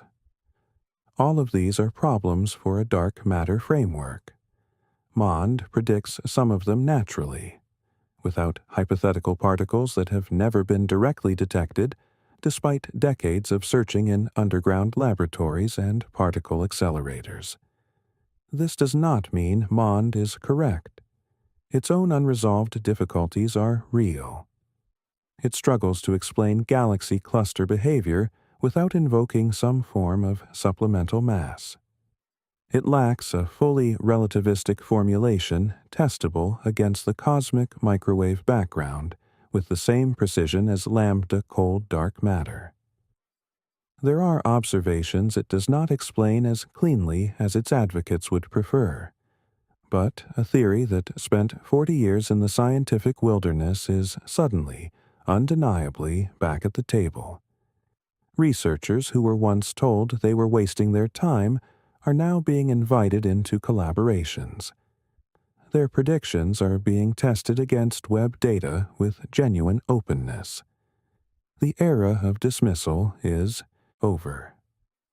What does it mean when a marginalized alternative turns out to have been pointing toward something real? It means the mainstream was wrong to dismiss it. It means the social architecture of science, the prestige hierarchies, the funding structures, the publication incentives that collectively determine which ideas receive resources and which are left to starve, failed for 40 years. It failed Milgram and everyone who worked on MOND. The ideas survived anyway, sustained by a small community operating at the field's periphery, waiting for data that would compel the center to listen. The James Webb Space Telescope did not vindicate MOND, but it forced cosmology to stop pretending the alternative did not exist. While the field was being compelled to reckon with a long-dismissed alternative, something else was unfolding inside the mainstream. The theorists had not been passive. While critics sharpened their arguments, a separate group of physicists had quietly assembled a repair kit for lambda cold dark matter. The kit had a name: early dark energy. And the moment you understand what it actually is, one unsettling question comes into focus. At what point does repairing a model become abandoning it? Mark Kamionkowski at Johns Hopkins University developed the proposal with colleagues in the years leading into the 2020s. The logic was this: the Hubble tension, that persistent disagreement between the expansion rate measured from the ancient cosmic microwave background and the rate measured from nearby galaxies, could theoretically be resolved if the early universe contained an additional form of energy, something that existed only briefly, shortly before the formation of the first atoms. A brief surge of repulsive energy that slightly accelerated expansion during those first 380,000 years, then vanished completely, leaving no trace behind. If such a surge existed, the cosmic microwave background measurements would yield a marginally different Hubble constant, one that, once adjusted for the early boost, reconciles with the higher local measurements. The tension dissolves. The model survives. The physics community received early dark energy with cautious interest. Some papers found it plausible. Some found it promising. The Hubble tension was genuine, and this was at least a structured response to it. But then came the harder question, the one with no clean answer. Has anyone ever detected early dark energy? No, it has never been observed. There is no direct evidence it exists. There is no predicted signature that has been confirmed in any dataset. Early dark energy is inferred from the gap between two numbers that refuse to agree. It is, in the most precise scientific sense, a postulate invented to preserve an existing framework. Here is where the discomfort becomes structural. Lambda cold dark matter already requires two undetected invisible ingredients: dark matter, accounting for 27% of the universe's mass energy, has never been directly observed in any laboratory on Earth. Dark energy, accounting for 68% of everything, is inferred entirely from the accelerating expansion of space, and its physical nature remains completely unknown. Ordinary matter, everything you can see, touch, or measure directly, constitutes only 5% of what lambda cold dark matter describes. Add early dark energy, and the model now requires three separate, undetected components, three invisible pillars holding up the architecture. Each is individually scientifically defensible. The indirect evidence for dark matter is substantial. The case for dark energy is real. Early dark energy at least addresses a genuine anomaly. But stepping back and viewing the structure as a whole, something uncomfortable crystallizes. A model that explains the universe almost entirely through ingredients that cannot be directly detected or characterized is a model that is very difficult to falsify. And a model that cannot be falsified is, at some level, a model that cannot be tested. That is not a reason to abandon lambda cold dark matter. It is a reason to take seriously the question of what scientific explanation actually means. Kamionkowski and his colleagues understand this. They are not naive about the epistemological weight of what they have proposed. The field knows it. In the background of every workshop and conference where early dark energy is discussed, the same tension is present. Patching a model is legitimate science until the patches outnumber the original structure. At that point, you are no longer defending a theory. You are constructing a replacement piece by piece while calling it the old one. The question the field has not answered is simple. How many patches are too many? Set aside the mainstream patches for a moment. Because on a different shelf of the same theoretical library, a stranger hypothesis has been gathering adherents. one that begins with a deceptively simple question. What if the universe did not wait for stars to die before producing its first black holes? The conventional picture of black hole formation runs through stellar death. A massive star exhausts its fuel. Gravity wins. The core collapses. A black hole forms. It is a process measured in millions of years of stellar evolution. Lambda, cold dark matter, predicts that the earliest black holes formed this way, then grew gradually by consuming surrounding material across billions of years. But James Webb keeps finding supermassive black holes in the earliest epochs of the universe. Black holes containing hundreds of millions or billions of solar masses, already fully developed in a universe only a few 100 million years old. The standard formation pathway cannot produce objects that massive that quickly. The numbers simply do not add up. The primordial black hole hypothesis offers a radically different origin story.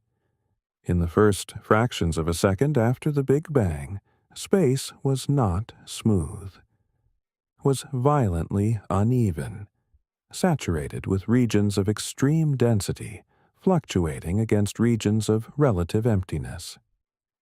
Scientists theorize that wherever density fluctuations surpassed a critical threshold, gravity overwhelmed the outward pressure of the newborn universe and collapsed those regions directly into black holes. No stars required, no stellar evolution, no waiting. These primordial black holes would have existed from nearly the very beginning. Their masses could span an enormous range. Some theoretical estimates permit primordial black holes as light as a fraction of a gram. Others, formed from larger density fluctuations, could have carried masses millions of times that of our Sun from the instant of formation. If the most massive primordial black holes existed early enough and in sufficient numbers, they would have served as gravitational scaffolding. Matter falling toward them would feed the black holes, but it would also pile up in surrounding halos, compressing gas, and triggering star formation at rates that standard models cannot produce. The result would be galaxies assembling far faster than lambda cold dark matter's hierarchical model allows. Exactly the kind of galaxies Webb keeps finding. The hypothesis extends further. Primordial black holes within certain mass ranges could also contribute to the dark matter budget. If enough formed with masses in the appropriate range, they would behave gravitationally like dark matter. Clumping, attracting ordinary matter, bending light without emitting any detectable radiation. Some researchers have proposed that primordial black holes in a specific mass window could constitute a meaningful fraction of the dark matter lambda cold dark matter requires but cannot identify. Avi Loeb at Harvard has been among the more vocal proponents of taking this hypothesis seriously as an observational target. Others in the field are more cautious, noting that constraints from gravitational microlensing and the cosmic microwave background have already ruled out primordial black holes as the dominant form of dark matter across most mass ranges. The hypothesis remains genuinely unconfirmed and genuinely unrefuted. Primordial black holes have not been directly detected, but no observation has conclusively eliminated them either. And, given that Webb is finding objects that no other hypothesis explains cleanly, the idea that the universe seeded itself with black holes before the first stars ignited has graduated from fringe speculation to serious scientific contention. What would it mean if they exist? It would mean the universe arrived pre-structured, pre-wired, with gravitational seeds from its very first instance. It would mean the architecture of everything visible, every galaxy, every cluster, every filament, traces back to turbulence in the first fraction of a second of existence. That is either an answer or the opening of a far deeper question. Step back. Step all the way back. Set aside the specific anomalies, the early galaxies, the Hubble tension, the spinning clusters, and ask a question that cuts across all of science. What has it actually taken for a great theory to fall? The historical record, examined carefully, reveals that the answer is almost never a single devastating experiment. It is almost never that clean. Great theories fall slowly and then suddenly. Consider Newton. Newtonian gravity was the most successful scientific theory in human history at the height of its dominance. It predicted planetary orbits with extraordinary precision. It explained the tides. It powered the industrial age. Then astronomers applied it to Mercury. The planet nearest our sun orbits in a path that deviates slightly from Newton's prediction. The discrepancy is tiny, only 43 arcseconds per century. A number so small it sounds like a rounding error, but it was real and reproducible, and no adjustment to Newtonian mechanics could eliminate it. It took 40 years of discomfort before Einstein's general relativity arrived to explain it. Consider the static universe. Before Edwin Hubble's redshift measurements in the 1920s, the dominant assumption was that the cosmos existed in a permanent, unchanging state. Einstein himself inserted a cosmological constant into his equations specifically to prevent his own theory from predicting an expanding universe, because the notion was conceptually uncomfortable. Then Hubble published his data. The universe was expanding. The static model did not yield gradually. It collapsed overnight. Consider the steady-state model of the 1950s, championed by brilliant physicists including Fred Hoyle, who argued that the universe had no beginning. That matter was continuously created to maintain constant average density as space expanded. The steady-state model possessed genuine predictive power and elegant simplicity. It died when Arno Penzias and Robert Wilson detected the cosmic microwave background radiation in 1965, the afterglow of a hot, dense beginning that steady-state cosmology had no room to accommodate. The pattern across all three episodes is identical. The anomalies were present for years, sometimes decades before the paradigm shifted. The defenders of the old models were not incompetent. They were often the most rigorous scientists in their fields, pressing hard for explanations that had performed brilliantly before. The shift came when the weight of unexplained observations reached a threshold that no patch could address. Lambda cold dark matter has survived prior challenges: the missing satellites problem, the too big to fail problem. Various tensions between simulations and observations that were eventually resolved through better modeling of baryonic physics. The model adapted. The model endured. But the rate of anomalies emerging from Webb is qualitatively different from anything in recent memory. In the first 3 years of scientific operation, the telescope has generated more significant challenges to the standard cosmological model than the entire preceding decade of combined observations. The anomalies are not concentrated in one domain. They span galaxy formation, black hole growth, chemical evolution, the expansion rate, and large-scale structure. They emerge from different instruments, different research groups, different methodologies. History suggests the model will likely survive. But history also tells us that when anomalies are sufficiently varied, sufficiently consistent, and sufficiently resistant to individual explanation, the model that survives does so by becoming something fundamentally different from what it was. The question is not whether lambda cold dark matter will change. The question is how much. The press releases always read the same. Confident language, carefully hedged conclusions. Scientists speaking in the passive voice about what the data suggests, what the observations are consistent with, what requires further study. The public face of cosmology in 2026 is composed and calibrated, projecting the image of a field managing complexity in an orderly fashion. Attend the conferences, read the working papers, talk to researchers off the record. A different picture emerges. The field is not unified. It is not quietly confident. Inside the community, there is a real and widening distribution of opinion about what Webb's findings mean and where cosmology currently stands. One group, probably still the majority, believes lambda cold dark matter will endure. Their argument is not complacency. It is historical track record. The model has absorbed challenges before, each time through improvements in simulation fidelity and better understanding of star formation physics.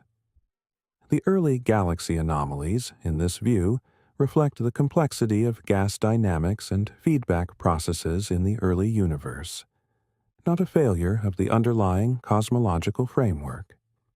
These researchers are not dismissing Webb's findings. They are betting that sufficient computational refinement will reconcile simulations with observations. A second group believes lambda cold dark matter requires fundamental revision rather than incremental refinement. These researchers point to the number, variety, and consistency of the anomalies as evidence that the model's core assumptions, not merely its secondary parameters, are under strain. They are not predicting imminent revolution. They are arguing that the field must seriously investigate modifications to the dark matter prescription, alternatives to cold dark matter, and potentially revised treatments of how dark energy behaves across cosmic time. A third group, smaller but growing, employs a phrase that mainstream cosmology tends to avoid: paradigm shift. These researchers argue that the accumulation of Webb anomalies, taken together with the Hubble tension and the large-scale structure discrepancies, points toward a fundamental incompleteness in the current model, one that cannot be patched and can only be replaced. What is striking about this distribution is the size of the uncertain middle. A large fraction of working cosmologists, when asked privately, do not know which camp is right. They are genuinely uncertain.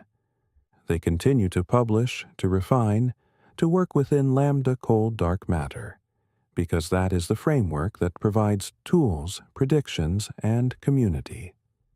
But the certainty that characterized the field following the cosmic microwave background measurements of the early 2000s has quietly eroded. One senior cosmologist, speaking at a workshop in 2024, stated it plainly. The data is telling us something. We don't agree on what. That kind of honesty is not weakness in a scientific community.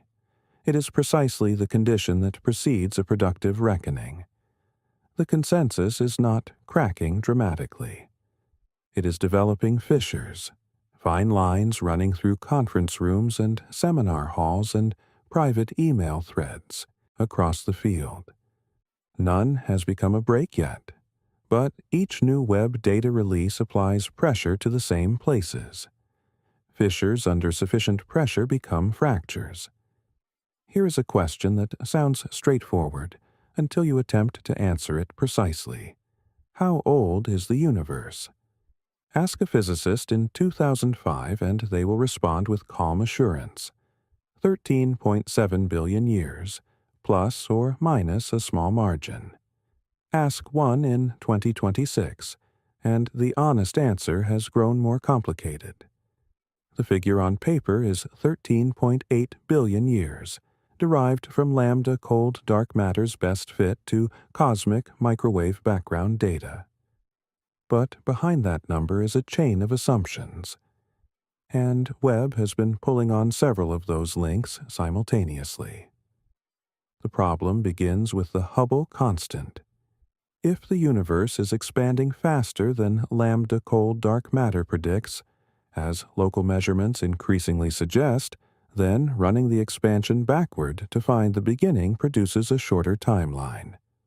A higher Hubble constant means less time since the Big Bang. Some estimates consistent with local measurements place the universe's age closer to 12.5 or 13 billion years, not 13.8. That alone would be consequential. But Webb introduced a second layer of complexity. The telescope has observed ancient globular clusters, dense spherical gatherings of hundreds of thousands to millions of stars that formed in the earliest epochs of galaxy formation. Some of these clusters, when their stellar populations are analyzed, appear extraordinarily old enough that their apparent ages under certain measurement approach or conflict with the 13.8 billion year figure. A universe cannot contain objects older than itself. If globular cluster ages are being measured accurately, and the universe is as young as the high Hubble constant implies, the accounting does not balance. One proposed resolution is deeply unconventional. A paper in the monthly notices of the Royal Astronomical Society advanced what its authors called the covarying coupling constants plus tired light model. Under this framework, fundamental physical constants differed in the early universe, and light loses energy traveling across cosmic distances through a mechanism distinct from the redshift caused by expansion alone. The model's authors argue it accommodates the Webb observational data more naturally than lambda cold dark matter, and their estimate for the age of the universe is 26.7 billion years. Mainstream cosmology does not embrace this. The covarying coupling constants plus tired light model is considered fringe by the overwhelming majority of working cosmologists. Standard tired light theories have been eliminated through multiple independent observations. But the paper was peer-reviewed, published in a major journal, and its authors argued their modified version addressed the traditional objections. The significance is not that 26.7 billion years is correct. The significance is that the age of the universe, which most people assume is a settled question, is currently a subject of genuine scientific dispute in a way it has not been for more than 3 decades. Textbooks present 13.8 billion years as established fact. The research frontier presents something messier. When the answer to how old the universe is depends on which data set you trust, and different data sets keep disagreeing, the question is open. There is a number that appears in nearly every lambda cold dark matter summary, without much comment. 27%. That is the fraction of the universe's total mass energy attributed to dark matter. Not ordinary matter, but something else entirely, something no instrument ever built has directly detected. Physicists infer dark matter's existence from its gravitational effects. Galaxies spin too fast for their visible matter alone to hold them together. Galaxy clusters deflect light by amounts far exceeding what their visible mass could produce. The large-scale structure of the cosmic web, the filaments and voids spanning hundreds of millions of light-years, only emerges in computer simulations when dark matter is included. The indirect evidence is strong. The cumulative case is genuinely compelling. But Webb has been straining the simulations that use cold dark matter to generate those structures. cold, dark matter by definition moves slowly. It clumps readily at small scales. It builds structure from the bottom up, small halos merging into larger ones across billions of years. Lambda cold, dark matter's hierarchical formation model predicts a specific distribution of galaxy sizes and masses at different epochs of cosmic history. The galaxies Webb is finding at redshifts above 10 do not match that distribution. They are too massive, too structured, too chemically evolved for their age. The simulations that use cold, dark matter as their scaffolding cannot reproduce them. Researchers have spent 3 years asking whether improved stellar physics can close the gap. Some of it can, not all of it. 3 explanations are currently in circulation. First, cold, dark matter is correct, and the discrepancy lies entirely in the baryonic physics, the gas, the stars, the feedback processes, all of which are complex and imperfectly modeled. More computation and better subgrid physics will eventually reconcile the simulations with observations. Second, dark matter is real, but it is not cold. A warmer, fuzzier, or self-interacting form of dark matter would cluster differently at small scales, potentially producing fewer small halos and allowing large structures to form in ways that better match the Webb data. Warm dark matter and fuzzy dark matter are both scientifically active alternatives, each with its own theoretical framework and observational predictions. Third, dark matter as conventionally conceived does not exist, and something fundamentally different is producing the gravitational effects attributed to it. 5 years ago, the third option was not seriously discussed at major conferences. It was the domain of a small number of theorists operating outside the mainstream. Today, it appears in papers submitted to leading astrophysical journals. The shift in tone is gradual, but it is real. The third option has not become mainstream. It has become discussable. That transition, from undiscussable to discussable, is where revolutions begin. Here is an assumption so deeply embedded in cosmology that most textbooks do not acknowledge it as an assumption. The universe, at sufficiently large scales, is identical everywhere and in every direction.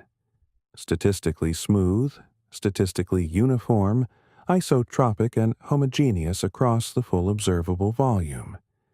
This is the cosmological principle. It is the foundation beneath the foundation. Einstein's equations applied to the universe as a whole can't be solved without it. Without large-scale uniformity, the mathematics of cosmic expansion becomes intractable. The entire machinery of modern cosmology, the Friedmann equations, the cosmic microwave background predictions, the structure formation simulations, runs on top of this assumption. It has never been directly verified. It is, in the truest sense, an axiom, chosen for practical necessity and supported by the general smoothness of the cosmic microwave background. Webb has been contributing indirectly, but persistently, to a growing body of evidence suggesting the cosmological principle may be more fragile than assumed. The clockwise galaxy rotation asymmetry, published and debated over the past several years, found that galaxies in one portion of the sky rotate preferentially in one direction, an effect that should be statistically absent if the cosmological principle holds. The Hubble tension itself carries a hint of directionality in some analyses, with the expansion rate appearing slightly different depending on which portion of the sky local measurements are drawn from. Then there is the large-scale structure. The Hercules Corona Borealis Great Wall, a structure of galaxies and clusters spanning roughly 10 billion light-years, is larger than the cosmological principle predicts should be possible. Simulations built on lambda cold dark matter do not produce structures of that magnitude. The South Pole cold spot in the cosmic microwave background remains unexplained after decades of analysis.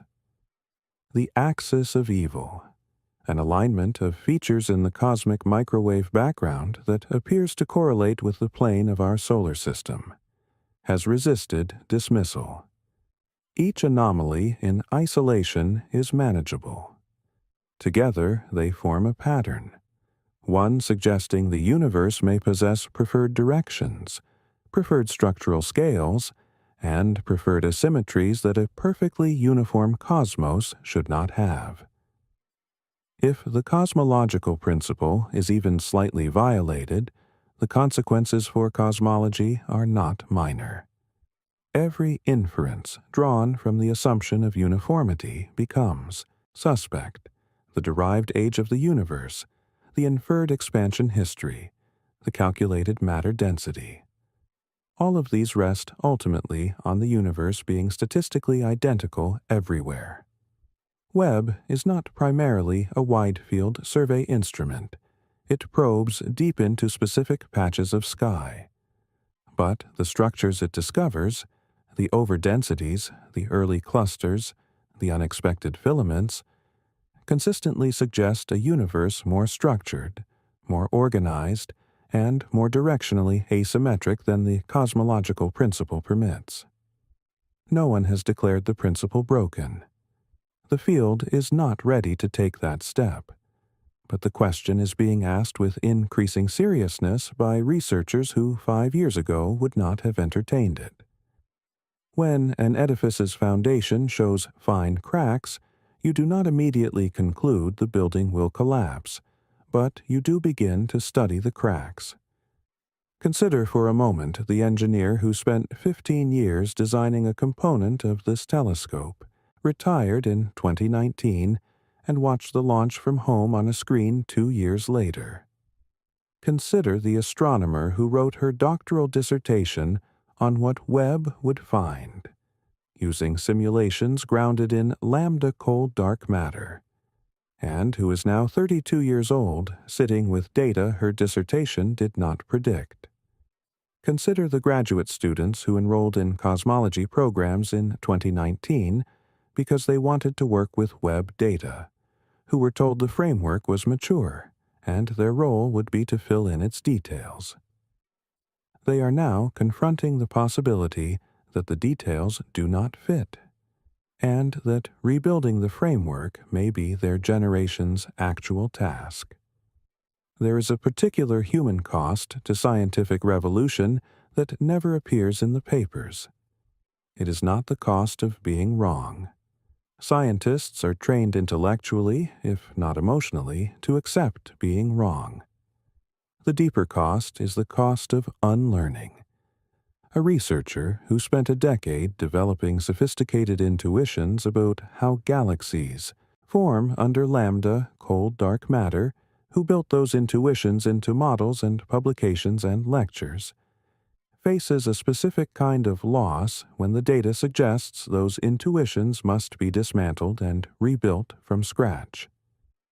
Revision is, in one reading, the finest thing science demands of its practitioners, the capacity to update without fracturing. But it is also genuinely hard. Careers are built on frameworks. Grant applications invoke them. Teaching curricula encode them. Collaboration networks form around shared assumptions. When the assumptions shift, all of it shifts with them.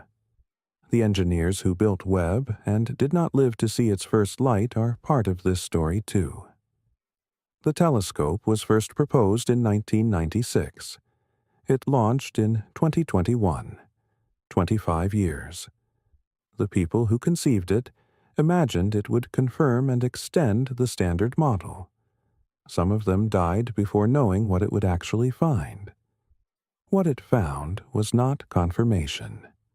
It found complication, productive, scientifically rich, intellectually transformative complication, but complication nonetheless. The astronomers now working with Webb data are not a monolith of crisis. Many describe the experience with something closer to exhilaration, the electric sensation of being the first human beings to see something no one has ever seen. That feeling is real. It coexists sometimes within the same person, alongside a quieter anxiety about what the data means for everything they were trained to believe. Science advances generation by generation, each inheriting the models of the one before. The generation that breaks a model carries both the weight of that inheritance and the possibility of being the one that remakes it. It is a heavy thing to carry. It is also, by any reckoning, an extraordinary privilege. The universe is indifferent to the careers involved. It simply continues to be what it is, waiting for better instruments to read it more precisely. Webb is that instrument. And the people working with its data are, whether they sought the role or not, at the center of one of the most consequential scientific moments in decades. Before Webb, astronomers knew they needed a different kind of telescope. Not just deeper, but wider. Webb looks at extraordinarily small patches of sky with extraordinary sensitivity. Its field of view is a postage stamp. Its findings are transformative precisely because even that postage stamp keeps generating anomalies. Scale up. Survey the entire sky at comparable depth. The anomalies, if real, become undeniable. If they are statistical artifacts of sampling a narrow slice of the universe, that truth becomes undeniable too. Either answer resolves a question currently consuming billions of dollars of theoretical labor and decades of scientific effort. The Nancy Grace Roman Space Telescope is being built to provide that answer. Roman, named for the astronomer who was instrumental in creating the Hubble Space Telescope program, is designed with a field of view 100 times larger than Webb's. Where Webb sees a postage stamp, Roman will see a poster, at sensitivity levels that bring faint, distant galaxies into statistical clarity. Roman's anticipated launch in the late 2020s is not a routine step in a smooth, scientific progression. In the context of everything Webb has found, it is a verdict machine. Its primary science program will measure the Hubble constant through multiple, entirely independent methods, including weak gravitational lensing, galaxy clustering across cosmic time, and Type 1a supernova distances across a sample vastly larger than any previous survey. If the Hubble tension is a genuine feature of the universe, and not an artifact of limited sampling, Roman will make that definitive. Roman will also survey the distribution of galaxy masses and sizes across billions of years of cosmic history. The early galaxy problem, the discovery that massive, developed galaxies appear too early and too fully, formed in the Standard Model, is currently based on Webb's observations of a relatively small number of fields.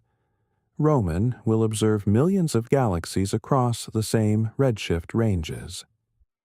If massive early galaxies are genuinely overabundant relative to lambda-cold dark matter predictions, the statistics will be unambiguous. If they are not, if Webb was simply sampling an unusually dense region, Roman will reveal that too.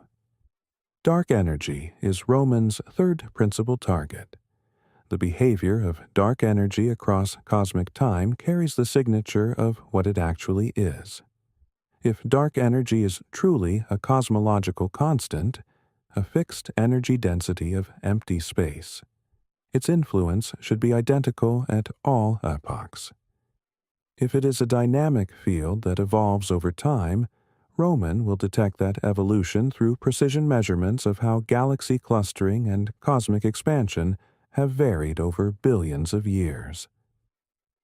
The telescope is named for a person who spent her career constructing the infrastructure that made space astronomy possible, often working against institutional resistance.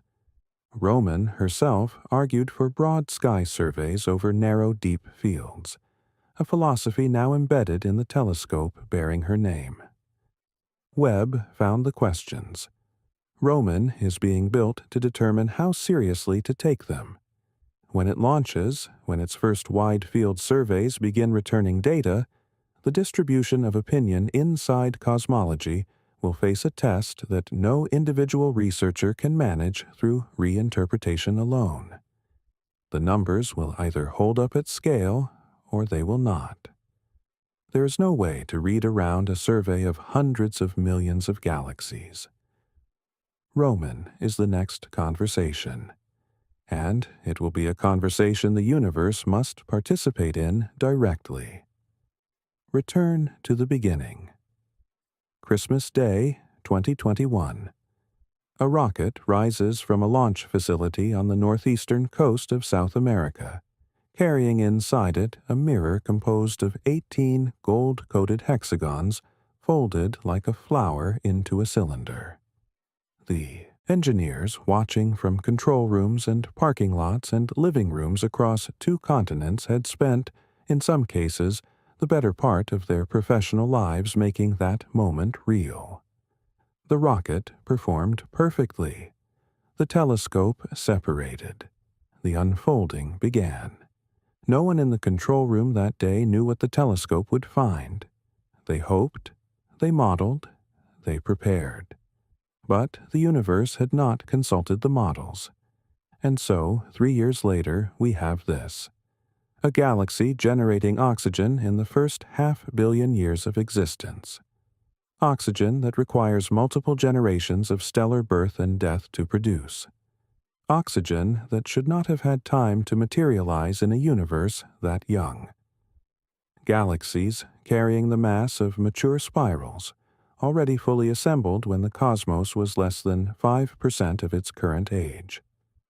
A constant of expansion that returns one value when measured against the ancient past, and a different value when measured in our immediate cosmic neighborhood.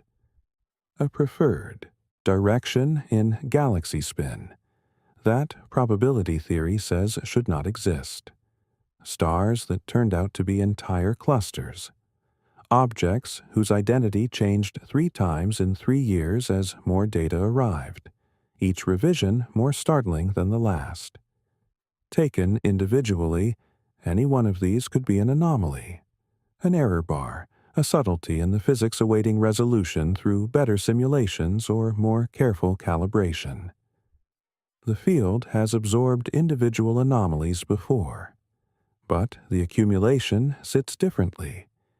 It is not one discrepancy. It is a dozen, arising from different instruments, different methodologies, different research teams on different continents, pointing at different phenomena, all converging on the same unresolved question.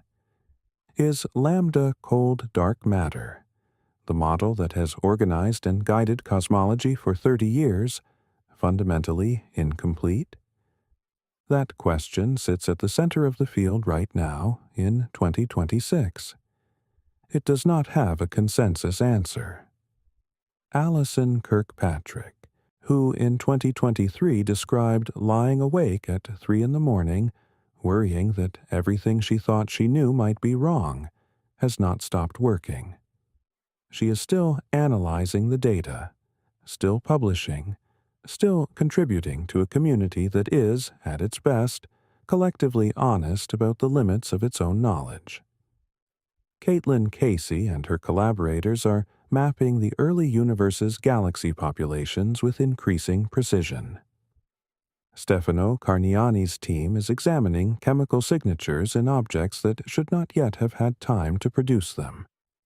Peter van Dokkum, who called one of his discoveries a cosmic miracle, is still searching for more. These are not people in despair. They are people in precisely the condition science most requires, confronted by data that exceeds the reach of current explanation, unable to look away, unable to pretend the numbers resolve cleanly, unwilling to stop asking. The telescope that produced all of this is still out there, circling a gravitational equilibrium point between Earth and the outer solar system. Its gold mirror pointed at the oldest light in the observable universe, collecting photons that have traveled billions of light years to reach an instrument that cost $10 billion to build and 25 years to launch. It is transmitting home data that no one fully understands yet. That is not a failure. That is science at its most vital. The next instruments are already in development. Roman is being assembled. Ground-based observatories are readying their own contributions. Future space missions are in proposal stages, funded in part on the basis of what Webb found, designed to press further on the very questions Webb opened. The next generation of researchers is entering the field right now, some of them drawn specifically by the anomalies, by the sense that cosmology stands at a threshold, that the next decade of data could redraw the map of everything. The universe is not waiting. It has never waited. For 13.8 billion years, or perhaps longer, it has been exactly what it is, indifferent to the frameworks humans construct to describe it, continuing to evolve and expand and structure itself according to rules that the most powerful instruments ever built are only beginning to read clearly. Science is not the accumulation of answers. It is the refinement of questions. A civilization that can pose better questions understands more, even when the answers have not yet arrived. The James Webb Space Telescope has given us the finest questions in the history of cosmology, perhaps in the history of our species. The question of how the first light organized itself into structure. The question of what the universe is genuinely made of. The question of whether the cosmos we inhabit obeys a principle of uniformity, or whether it possesses directions, preferences, and asymmetries we have barely begun to measure.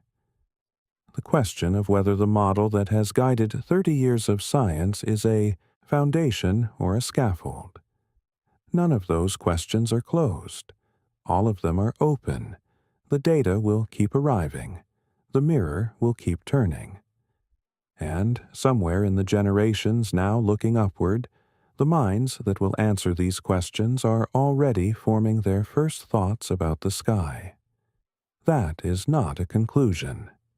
That is an invitation, extended by a gold mirror 1,000,000 miles from home, still cold, still patient, still listening to the oldest light in the universe as it arrives, photon by patient photon, across the dark.